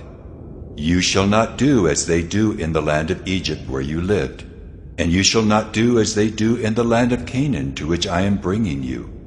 You shall not walk in their statutes. You shall follow my rules and keep my statutes and walk in them. I am the Lord your God. You shall therefore keep my statutes and my rules. If a person does them, he shall live by them. I am the Lord. None of you shall approach any one of his close relatives to uncover nakedness. I am the Lord. You shall not uncover the nakedness of your father, which is the nakedness of your mother. She is your mother. You shall not uncover her nakedness. You shall not uncover the nakedness of your father's wife. It is your father's nakedness. You shall not uncover the nakedness of your sister, your father's daughter, or your mother's daughter, whether brought up in the family or in another home. You shall not uncover the nakedness of your son's daughter or of your daughter's daughter, for their nakedness is your own nakedness. You shall not uncover the nakedness of your father's wife's daughter, brought up in your father's family, since she is your sister. You shall not uncover the nakedness of your father's sister. She is your father's relative. You shall not uncover the nakedness of your mother's sister, for she is your mother's relative.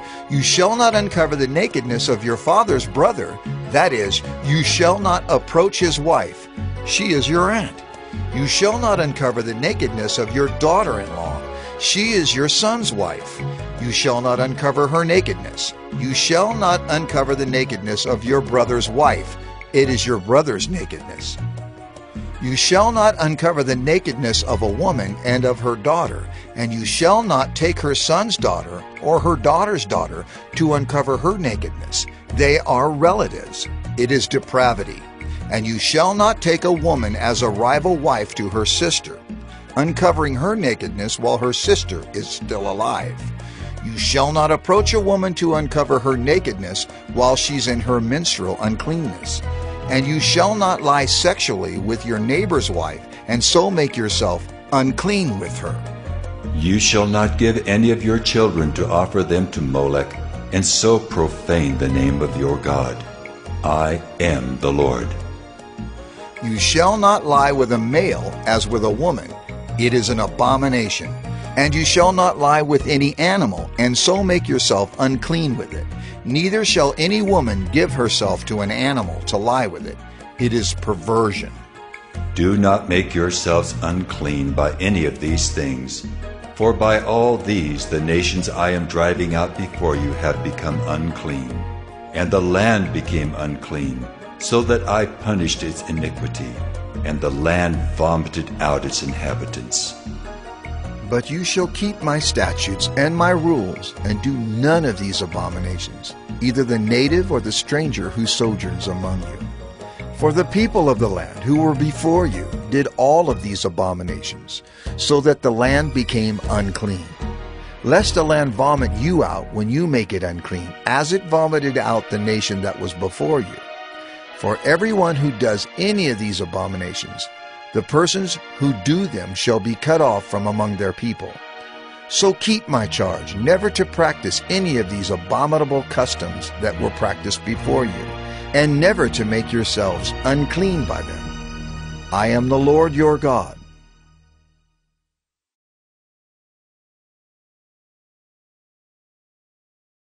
Leviticus 19.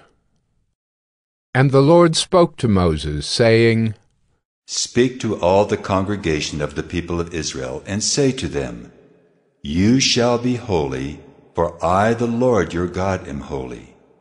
Every one of you shall revere his mother and his father, and you shall keep my Sabbaths. I am the Lord your God. Do not turn to idols or make for yourselves any gods of cast metal. I am the Lord your God.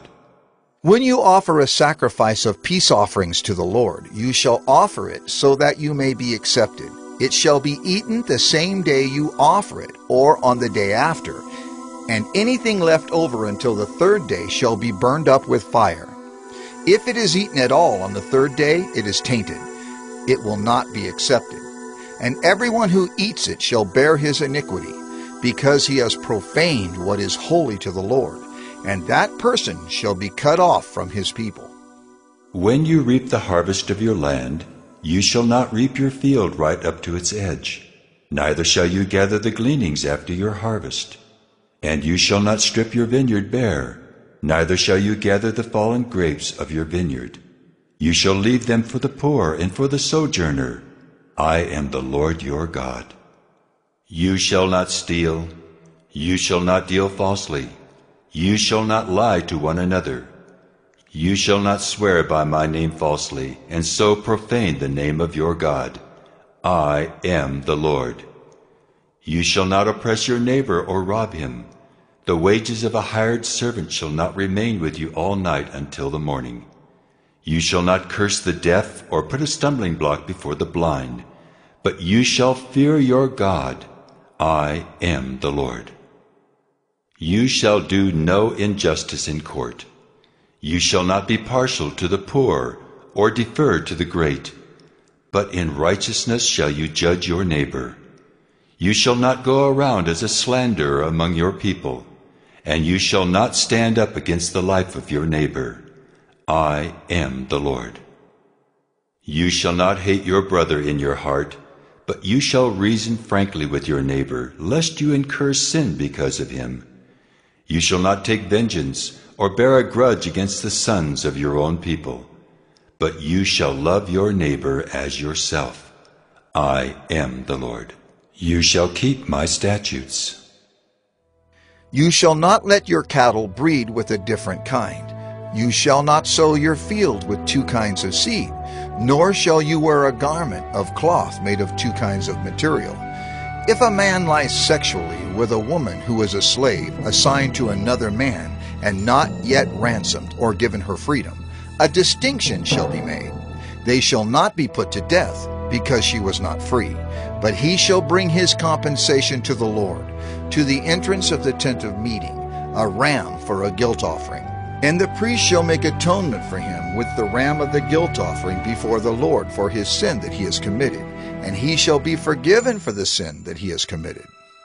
When you come into the land and plant any kind of tree for food, then you shall regard its fruit as forbidden. 3 years it shall be forbidden to you. It must not be eaten. And in the 4th year all its fruit shall be holy, an offering of praise to the Lord. But in the 5th year you may eat of its fruit, to increase its yield for you. I am the Lord your God. You shall not eat any flesh with the blood in it. You shall not interpret omens or tell fortunes. You shall not round off the hair on your temples or mar the edges of your beard. You shall not make any cuts on your body for the dead, or tattoo yourselves. I am the Lord. Do not profane your daughter by making her a prostitute, lest the land fall into prostitution and the land become full of depravity. You shall keep my Sabbaths and reverence my sanctuary. I am the Lord. Do not turn to mediums or necromancers. Do not seek them out and so make yourselves unclean by them. I am the Lord your God. You shall stand up before the gray head and honor the face of an old man, and you shall fear your God. I am the Lord. When a stranger sojourns with you in your land, you shall not do him wrong. You shall treat the stranger who sojourns with you as the native among you, and you shall love him as yourself, for you are strangers in the land of Egypt. I am the Lord your God. You shall do no wrong in judgment in measures of length or weight or quantity. You shall have just balances, just weights, a just ephah, and a just hin. I am the Lord your God who brought you out of the land of Egypt. And you shall observe all my statutes and all my rules and do them. I am the Lord.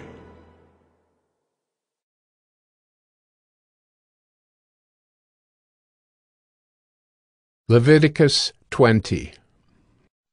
The Lord spoke to Moses, saying, Say to the people of Israel, any one of the people of Israel or of the strangers who sojourn in Israel, who gives any of his children to Molech, shall surely be put to death. The people of the land shall stone him with stones. I myself will set my face against that man, and will cut him off from among his people, because he has given one of his children to Molech, to make my sanctuary unclean, and to profane my holy name. And if the people of the land do at all close their eyes to that man, when he gives one of his children to Molech, and do not put him to death, then I will set my face against that man and against his clan, and will cut them off from among their people, him and all who follow him in whoring after Molech. If a person turns to mediums and necromancers, whoring after them, I will set my face against that person and will cut him off from among his people. Consecrate yourselves, therefore, and be holy, for I am the Lord your God.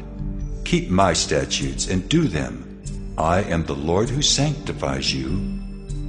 For anyone who curses his father or his mother shall surely be put to death. He has cursed his father or his mother.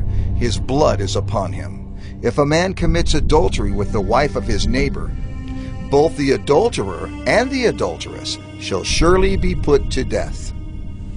If a man lies with his father's wife, he has uncovered his father's nakedness.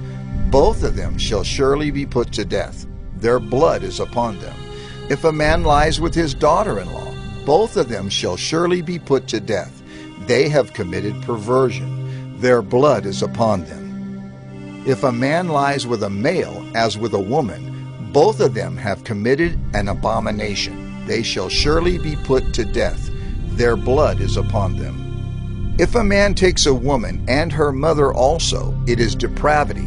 He and they shall be burned with fire, that there may be no depravity among you. If a man lies with an animal, he shall surely be put to death, and you shall kill the animal. If a woman approaches any animal and lies with it, you shall kill the woman and the animal.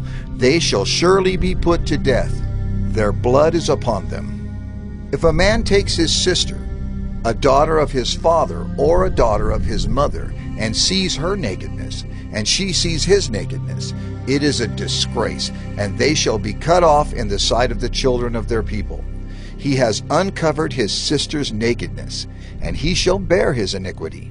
If a man lies with a woman during her menstrual period and uncovers her nakedness, he has made naked her fountain, and she has uncovered the fountain of her blood. Both of them shall be cut off from among their people. You shall not uncover the nakedness of your mother's sister or of your father's sister, for that is to make naked one's relative. They shall bear their iniquity. If a man lies with his uncle's wife, he has uncovered his uncle's nakedness. They shall bear their sin. They shall die childless. If a man takes his brother's wife, it is impurity. He has uncovered his brother's nakedness. They shall be childless. You shall therefore keep all my statutes and all my rules and do them, that the land where I am bringing you to live may not vomit you out. And you shall not walk in the customs of the nation that I am driving out before you. For they did all these things, and therefore I detested them. But I have said to you, you shall inherit their land, and I will give it to you to possess, a land flowing with milk and honey. I am the Lord your God, who has separated you from the peoples. You shall therefore separate the clean beast from the unclean, and the unclean bird from the clean. You shall not make yourselves detestable by beast or by bird or by anything with which the ground crawls, which I have set apart for you to hold unclean. You shall be holy to me, for I the Lord am holy and have separated you from the peoples, that you should be mine. A man or a woman who is a medium or a necromancer shall surely be put to death. They shall be stoned with stones. Their blood shall be upon them.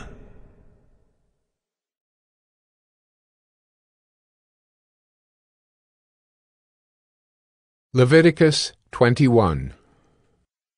And the Lord said to Moses, Speak to the priests, the sons of Aaron, and say to them, No one shall make himself unclean for the dead among his people, except for his closest relatives, his mother, his father, his son, his daughter, his brother, or his virgin sister, who is near to him, because she has had no husband.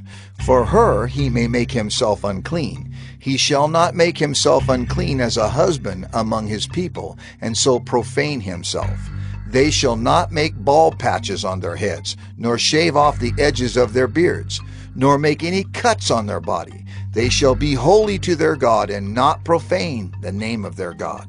For they offer the Lord's food offerings, the bread of their God. Therefore they shall be holy.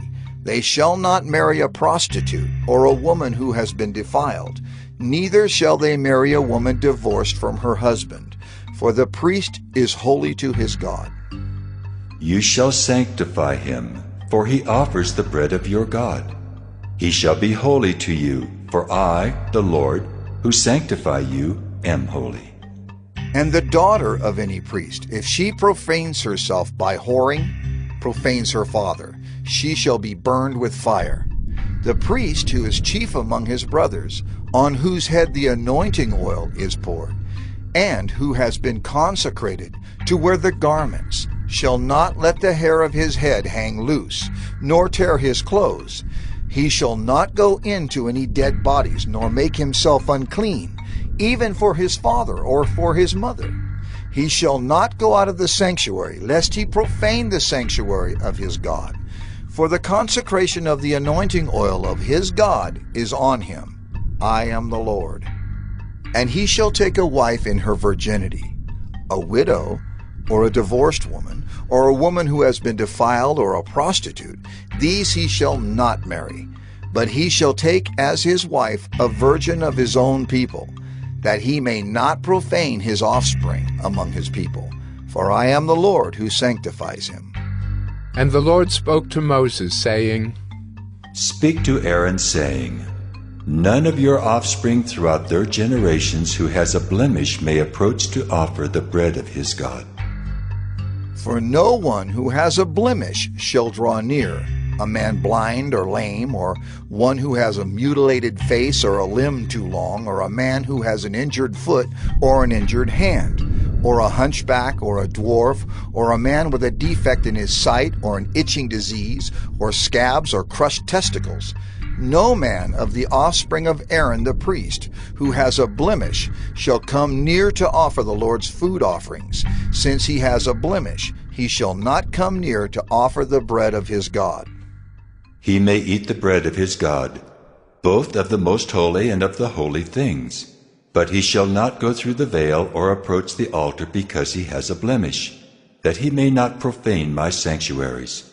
For I am the Lord who sanctifies them. So Moses spoke to Aaron and to his sons and to all the people of Israel.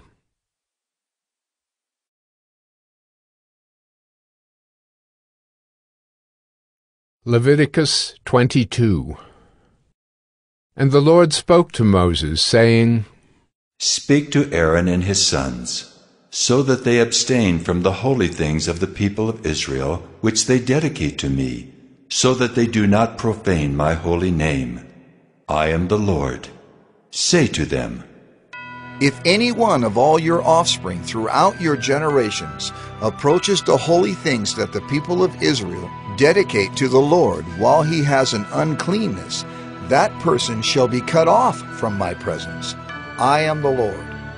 None of the offspring of Aaron who has a leprous disease, or a discharge may eat of the holy things until he is clean. Whoever touches anything that is unclean through contact with the dead, or a man who has had an emission of semen, and whoever touches a swarming thing by which he may be made unclean, or a person from whom he may take uncleanness, whatever his uncleanness may be, the person who touches such a thing shall be unclean until the evening, and shall not eat of the holy things unless he has bathed his body in water. When the sun goes down, he shall be clean, and afterward he may eat of the holy things, because they are his food. He shall not eat what dies of itself or is torn by beasts, and so make himself unclean by it. I am the Lord. They shall therefore keep my charge, lest they bear sin for it and die thereby when they profane it. I am the Lord who sanctifies them. A layperson shall not eat of a holy thing. No foreign guest of the priest or hired servant shall eat of a holy thing. But if a priest buys a slave as his property for money, the slave may eat of it, and anyone born in his house may eat of his food. If a priest's daughter marries a layman, she shall not eat of the contribution of the holy things. But if a priest's daughter is widowed or divorced and has no child, and returns to her father's house, as in her youth, she may eat of her father's food, yet no layperson shall eat of it.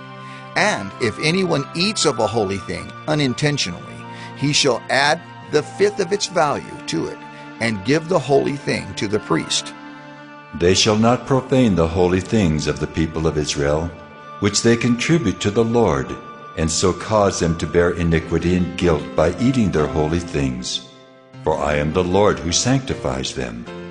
And the Lord spoke to Moses, saying, Speak to Aaron and his sons and all the people of Israel, and say to them, When anyone of the house of Israel or of the sojourners in Israel presents a burnt offering as his offering, for any of their vows or free will offerings that they offer to the Lord, if it is to be accepted for you, it shall be a male without blemish. Of the bulls or the sheep or the goats, you shall not offer anything that has a blemish, for it will not be acceptable for you. And when anyone offers a sacrifice of peace offerings to the Lord to fulfill a vow, or as a free will offering from the herd or from the flock, to be accepted it must be perfect. There shall be no blemish in it. Animals blind or disabled or mutilated, or having a discharge or an itch or scabs, you shall not offer to the Lord, or give them to the Lord as a food offering on the altar. You may present a bull or a lamb that has a part too long or too short for a free will offering, but for a vow offering it cannot be accepted. Any animal that has its testicles bruised or crushed or torn or cut, you shall not offer to the Lord. You shall not do it within your land. Neither shall you offer as the bread of your God any such animals gotten from a foreigner, since there is a blemish in them. Because of their mutilation, they will not be accepted for you. And the Lord spoke to Moses, saying, When an ox or sheep or goat is born, it shall remain 7 days with its mother, and from the 8th day on it shall be acceptable as a food offering to the Lord. But you shall not kill an ox or a sheep and her young in 1 day. And when you sacrifice a sacrifice of thanksgiving to the Lord, you shall sacrifice it so that you may be accepted. It shall be eaten on the same day. You shall leave none of it until morning. I am the Lord, so you shall keep my commandments and do them. I am the Lord. And you shall not profane my holy name, that I may be sanctified among the people of Israel. I am the Lord who sanctifies you, who brought you out of the land of Egypt to be your God. I am the Lord.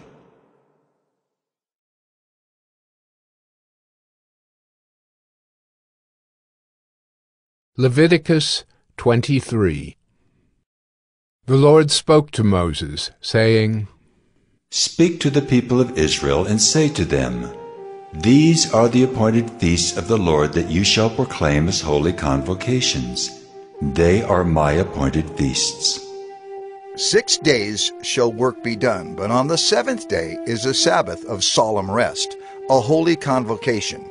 you shall do no work. It is a Sabbath to the Lord in all your dwelling places. These are the appointed feasts of the Lord, the holy convocations, which you shall proclaim at the time appointed for them. In the first month, on the 14th day of the month at twilight, is the Lord's Passover, and on the 15th day of the same month is the feast of unleavened bread to the Lord. For 7 days you shall eat unleavened bread. On the first day you shall have a holy convocation. You shall not do any ordinary work. But you shall present a food offering to the Lord for 7 days. On the 7th day is a holy convocation.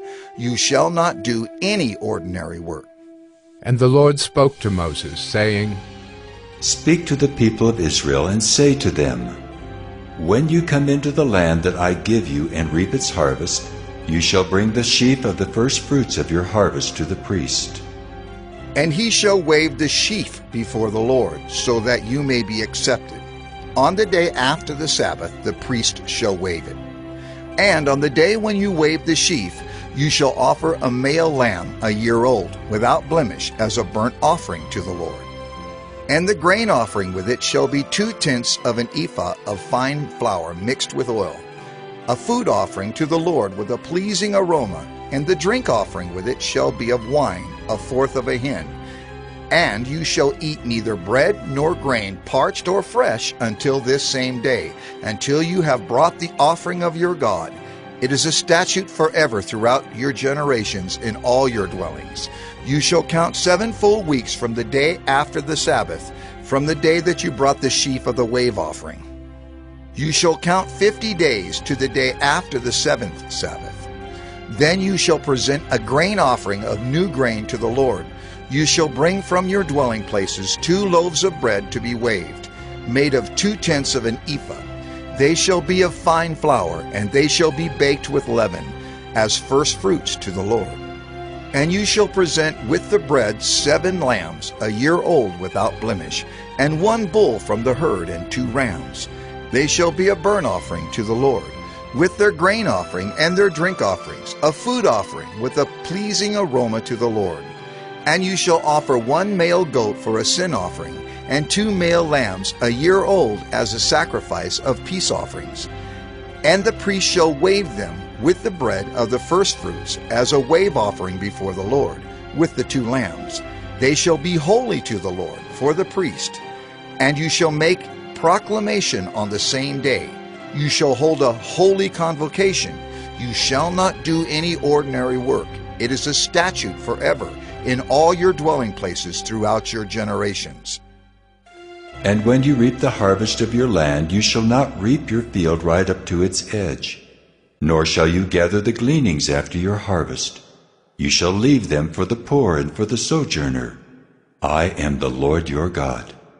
And the Lord spoke to Moses, saying, Speak to the people of Israel, saying, In the 7th month, on the 1st day of the month, you shall observe a day of solemn rest, a memorial proclaimed with blast of trumpets, a holy convocation.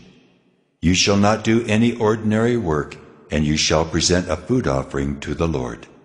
And the Lord spoke to Moses, saying, Now on the 10th day of this 7th month is the Day of Atonement. It shall be for you a time of holy convocation, and you shall afflict yourselves, and present a food offering to the Lord, and you shall not do any work on that very day. For it is a day of atonement, to make atonement for you before the Lord your God. For whoever is not afflicted on that very day shall be cut off from his people. And whoever does any work on that very day, that person I will destroy from among his people. You shall not do any work. It is a statute forever throughout your generations in all your dwelling places. It shall be to you a Sabbath of solemn rest, and you shall afflict yourselves. On the 9th day of the month, beginning at evening, from evening to evening shall you keep your Sabbath. And the Lord spoke to Moses, saying, Speak to the people of Israel, saying, On the 15th day of this 7th month, and for 7 days is the Feast of Booths to the Lord. On the 1st day shall be a holy convocation. You shall not do any ordinary work. For 7 days you shall present food offerings to the Lord. On the 8th day you shall hold a holy convocation, and present a food offering to the Lord. It is a solemn assembly. You shall not do any ordinary work. These are the appointed feasts of the Lord, which you shall proclaim as times of holy convocation, for presenting to the Lord food offerings, burnt offerings, and grain offerings, sacrifices and drink offerings, each on its proper day. Besides the Lord's Sabbath, and besides your gifts, and besides all your vow offerings, and besides all your free will offerings, which you give to the Lord. On the 15th day of the 7th month, when you have gathered in the produce of the land, you shall celebrate the feast of the Lord 7 days. On the 1st day shall be a solemn rest, and on the 8th day shall be a solemn rest. And you shall take on the 1st day the fruit of splendid trees, branches of palm trees, and boughs of leafy trees, and willows of the brook, and you shall rejoice before the Lord your God 7 days. You shall celebrate it as a feast to the Lord for 7 days in the year. It is a statute forever throughout your generations. You shall celebrate it in the 7th month. You shall dwell in booths for 7 days. All native Israelites shall dwell in booths, that your generations may know that I made the people of Israel dwell in booths when I brought them out of the land of Egypt. I am the Lord your God. Thus Moses declared to the people of Israel the appointed feasts of the Lord.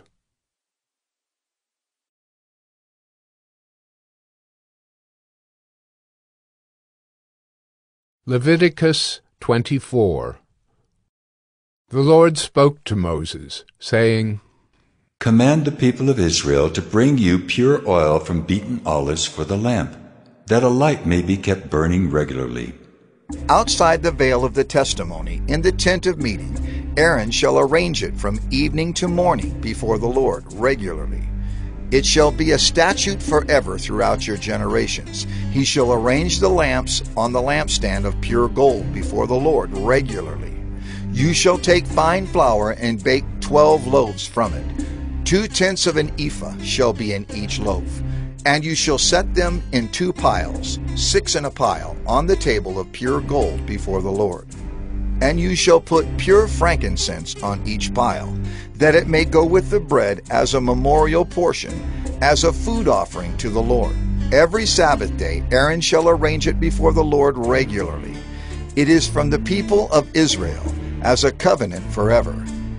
And it shall be for Aaron and his sons, and they shall eat it in a holy place, since it is for him a most holy portion out of the Lord's food offerings, a perpetual due. Now an Israelite woman's son, whose father was an Egyptian, went out among the people of Israel. And the Israelite woman's son and a man of Israel fought in the camp. And the Israelite woman's son blasphemed the name and cursed. Then they brought him to Moses. His mother's name was Shelomith, the daughter of Dibri, of the tribe of Dan. And they put him in custody till the will of the Lord should be clear to them. Then the Lord spoke to Moses, saying, Bring out of the camp the one who cursed, and let all who heard him lay their hands on his head, and let all the congregation stone him. And speak to the people of Israel, saying, Whoever curses his God shall bear his sin. Whoever blasphemes the name of the Lord shall surely be put to death. All the congregation shall stone him. The sojourner as well as the native, when he blasphemes the name, shall be put to death. Whoever takes a human life shall surely be put to death. Whoever takes an animal's life shall make it good, life for life. If anyone injures his neighbor, as he has done, it shall be done to him, fracture for fracture, eye for eye, tooth for tooth. Whatever injury he has given a person shall be given to him. Whoever kills an animal shall make it good, and whoever kills a person shall be put to death. You shall have the same rule for the sojourner and for the native, for I am the Lord your God. So Moses spoke to the people of Israel, and they brought out of the camp the one who had cursed, and stoned him with stones. Thus the people of Israel did as the Lord commanded Moses.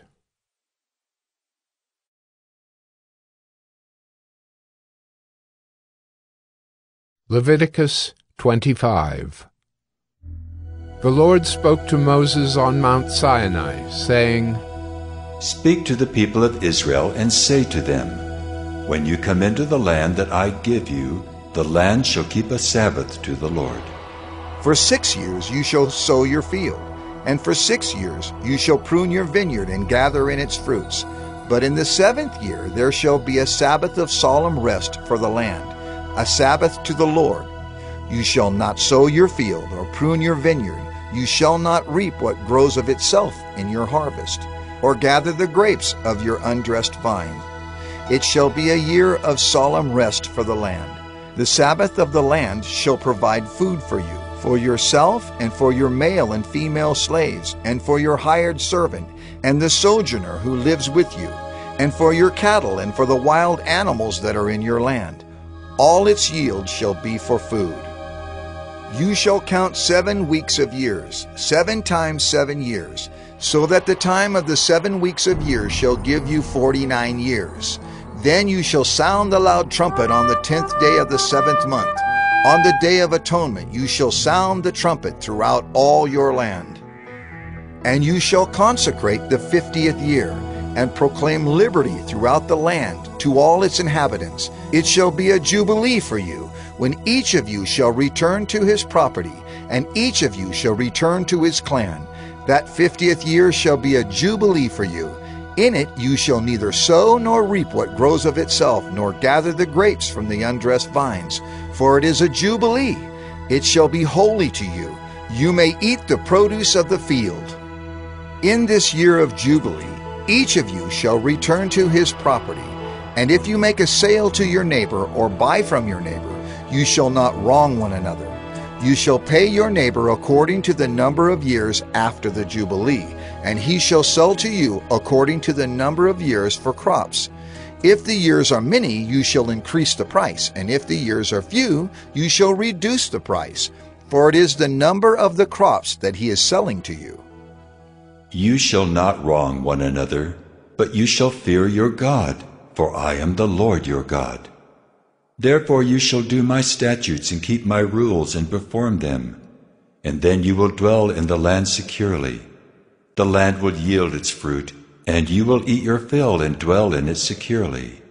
And if you say, What shall we eat in the 7th year, if we may not sow or gather in our crop? I will command my blessing on you in the 6th year, so that it will produce a crop sufficient for 3 years. When you sow in the 8th year, you will be eating some of the old crop.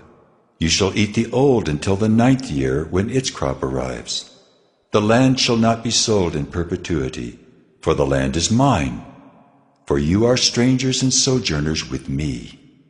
And in all the country you possess, you shall allow a redemption of the land. If your brother becomes poor and sells part of his property, then his nearest redeemer shall come and redeem what his brother has sold. If a man has no one to redeem it, and then himself becomes prosperous and finds sufficient means to redeem it, let him calculate the years since he sold it, and pay back the balance to the man to whom he sold it, and then return to his property. But if he has not sufficient means to recover it, then what he sold shall remain in the hand of the buyer until the year of Jubilee. In the Jubilee it shall be released, and he shall return to his property. If a man sells a dwelling house in a walled city, he may redeem it within a year of its sale. For a full year he shall have the right of redemption.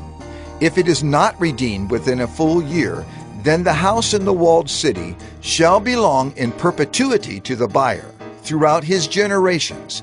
It shall not be released in the Jubilee. But the houses of the villages that have no wall around them shall be classified with the fields of the land. They may be redeemed, and they shall be released in the Jubilee. As for the cities of the Levites may redeem at any time the houses in the cities they possess. And if one of the Levites exercises his right of redemption, then the house that was sold in a city they possess shall be released in the Jubilee. For the houses in the cities of the Levites are their possession among the people of Israel.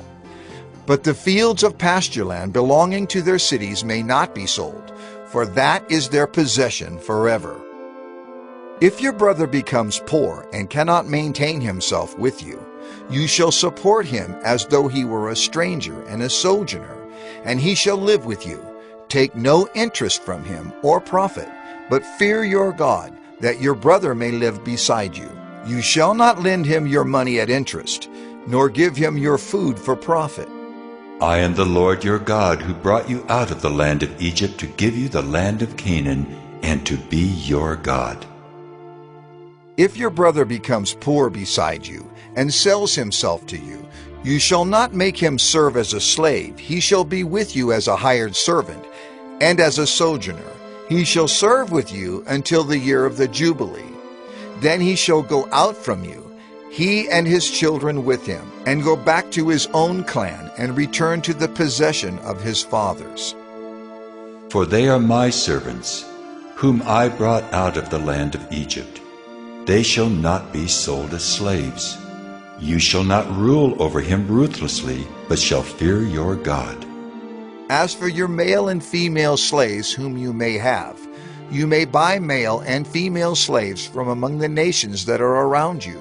You may also buy from among the strangers who sojourn with you, and their clans that are with you, who have been born in your land, and they may be your property.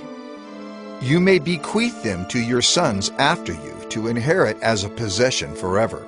You may make slaves of them, but over your brothers, the people of Israel, you shall not rule, one over another ruthlessly.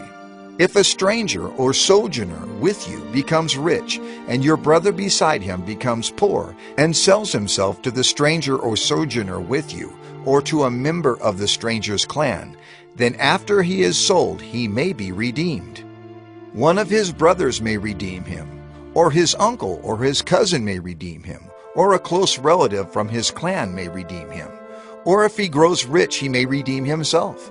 He shall calculate with his buyer from the year when he sold himself to him until the year of Jubilee, and the price of his sale shall vary with the number of years. The time he was with his owner shall be rated as the time of a hired servant. If there are still many years left, he shall pay proportionately for his redemption some of his sale price. If there remain but a few years until the year of Jubilee, he shall calculate and pay for his redemption in proportion to his years of service. He shall treat him as a servant hired year by year. He shall not rule ruthlessly over him in your sight. And if he is not redeemed by these means, then he and his children with him shall be released in the year of Jubilee. For it is to me that the people of Israel are servants. They are my servants whom I brought out of the land of Egypt. I am the Lord your God.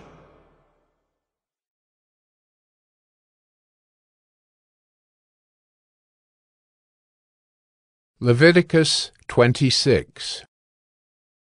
You shall not make idols for yourselves, or erect an image or pillar, and you shall not set up a figured stone in your land to bow down to it, for I am the Lord your God. You shall keep my Sabbaths and reverence my sanctuary. I am the Lord.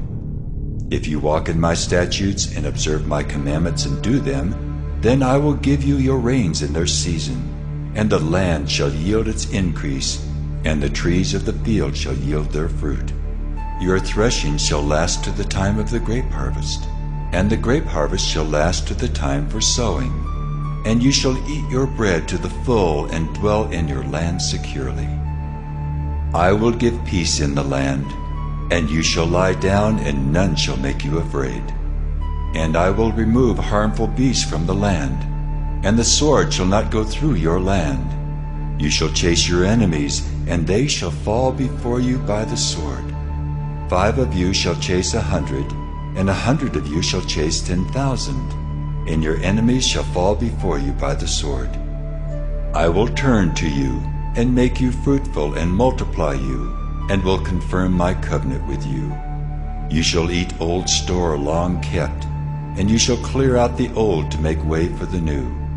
I will make my dwelling among you, and my soul shall not abhor you.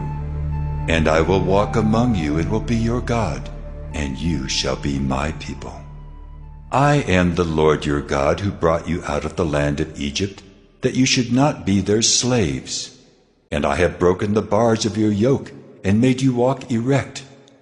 But if you will not listen to me, and will not do all these commandments, if you spurn my statutes, and if your soul abhors my rules, so that you will not do all my commandments, but break my covenant, then I will do this to you. I will visit you with panic, with wasting disease and fever that consume the eyes and make the heart ache. And you shall sow your seed in vain, for your enemies shall eat it. I will set my face against you, and you shall be struck down before your enemies. Those who hate you shall rule over you, and you shall flee when none pursues you. And if in spite of this you will not listen to me, then I will discipline you again sevenfold for your sins. And I will break the pride of your power, and I will make your heavens like iron and your earth like bronze. And your strength shall be spent in vain, for your land shall not yield its increase, and the trees of the land shall not yield their fruit.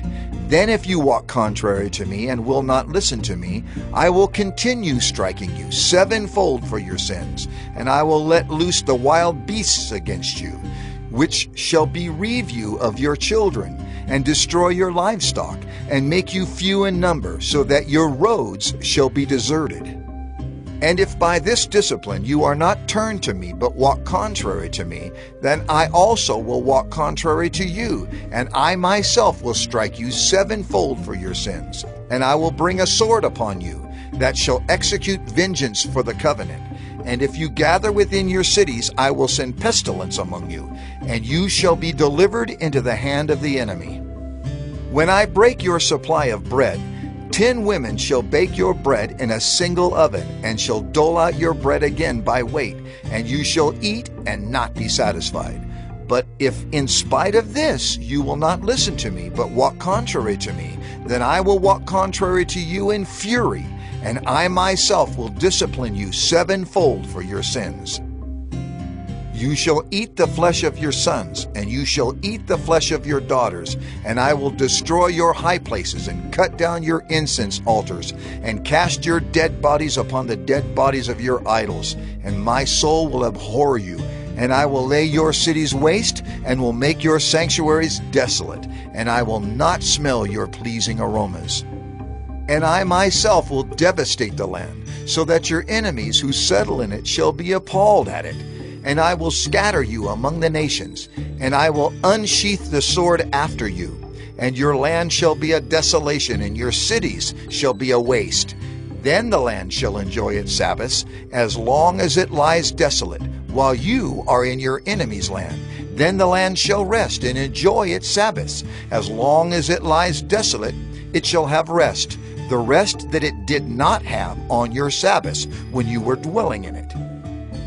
And as for those of you who are left, I will send faintness into their hearts in the lands of their enemies. The sound of a driven leaf shall put them to flight, and they shall flee as one flees from the sword, and they shall fall when none pursues.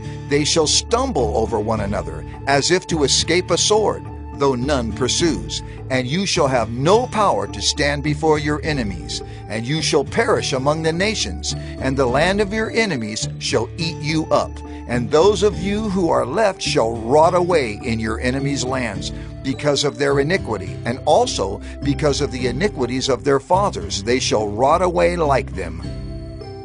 But if they confess their iniquity and the iniquity of their fathers in their treachery that they committed against me, and also in walking contrary to me, so that I walked contrary to them, and brought them into the land of their enemies, if then their uncircumcised heart is humbled, and they make amends for their iniquity, then I will remember my covenant with Jacob, and I will remember my covenant with Isaac, and my covenant with Abraham, and I will remember the land.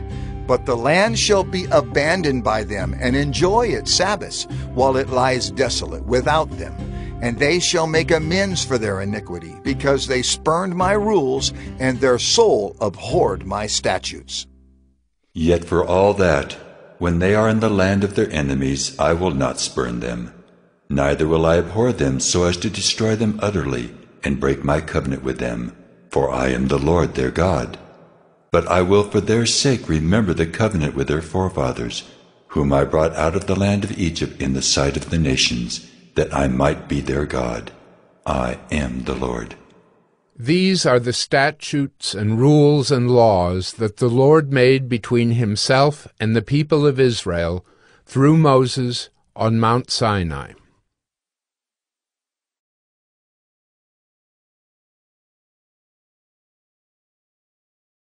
Leviticus 27.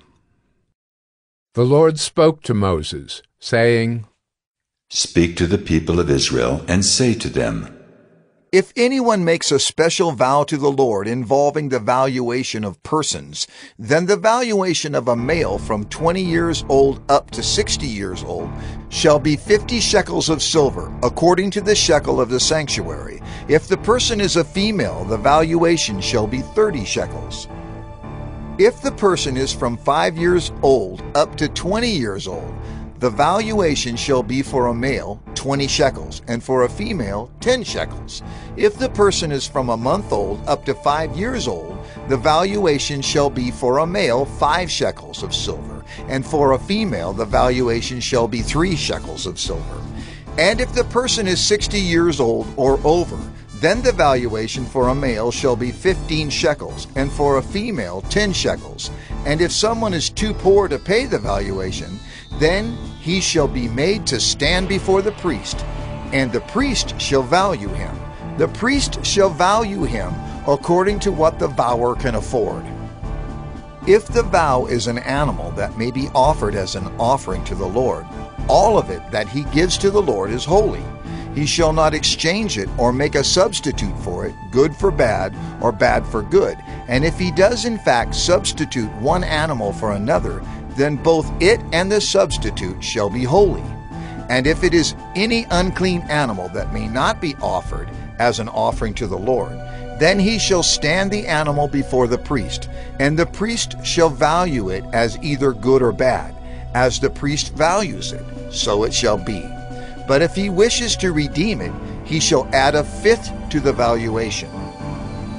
When a man dedicates his house as a holy gift to the Lord, the priest shall value it as either good or bad. As the priest values it, so it shall stand.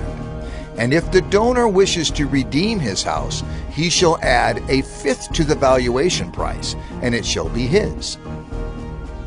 If a man dedicates to the Lord part of the land that is his possession, then the valuation shall be in proportion to its seed.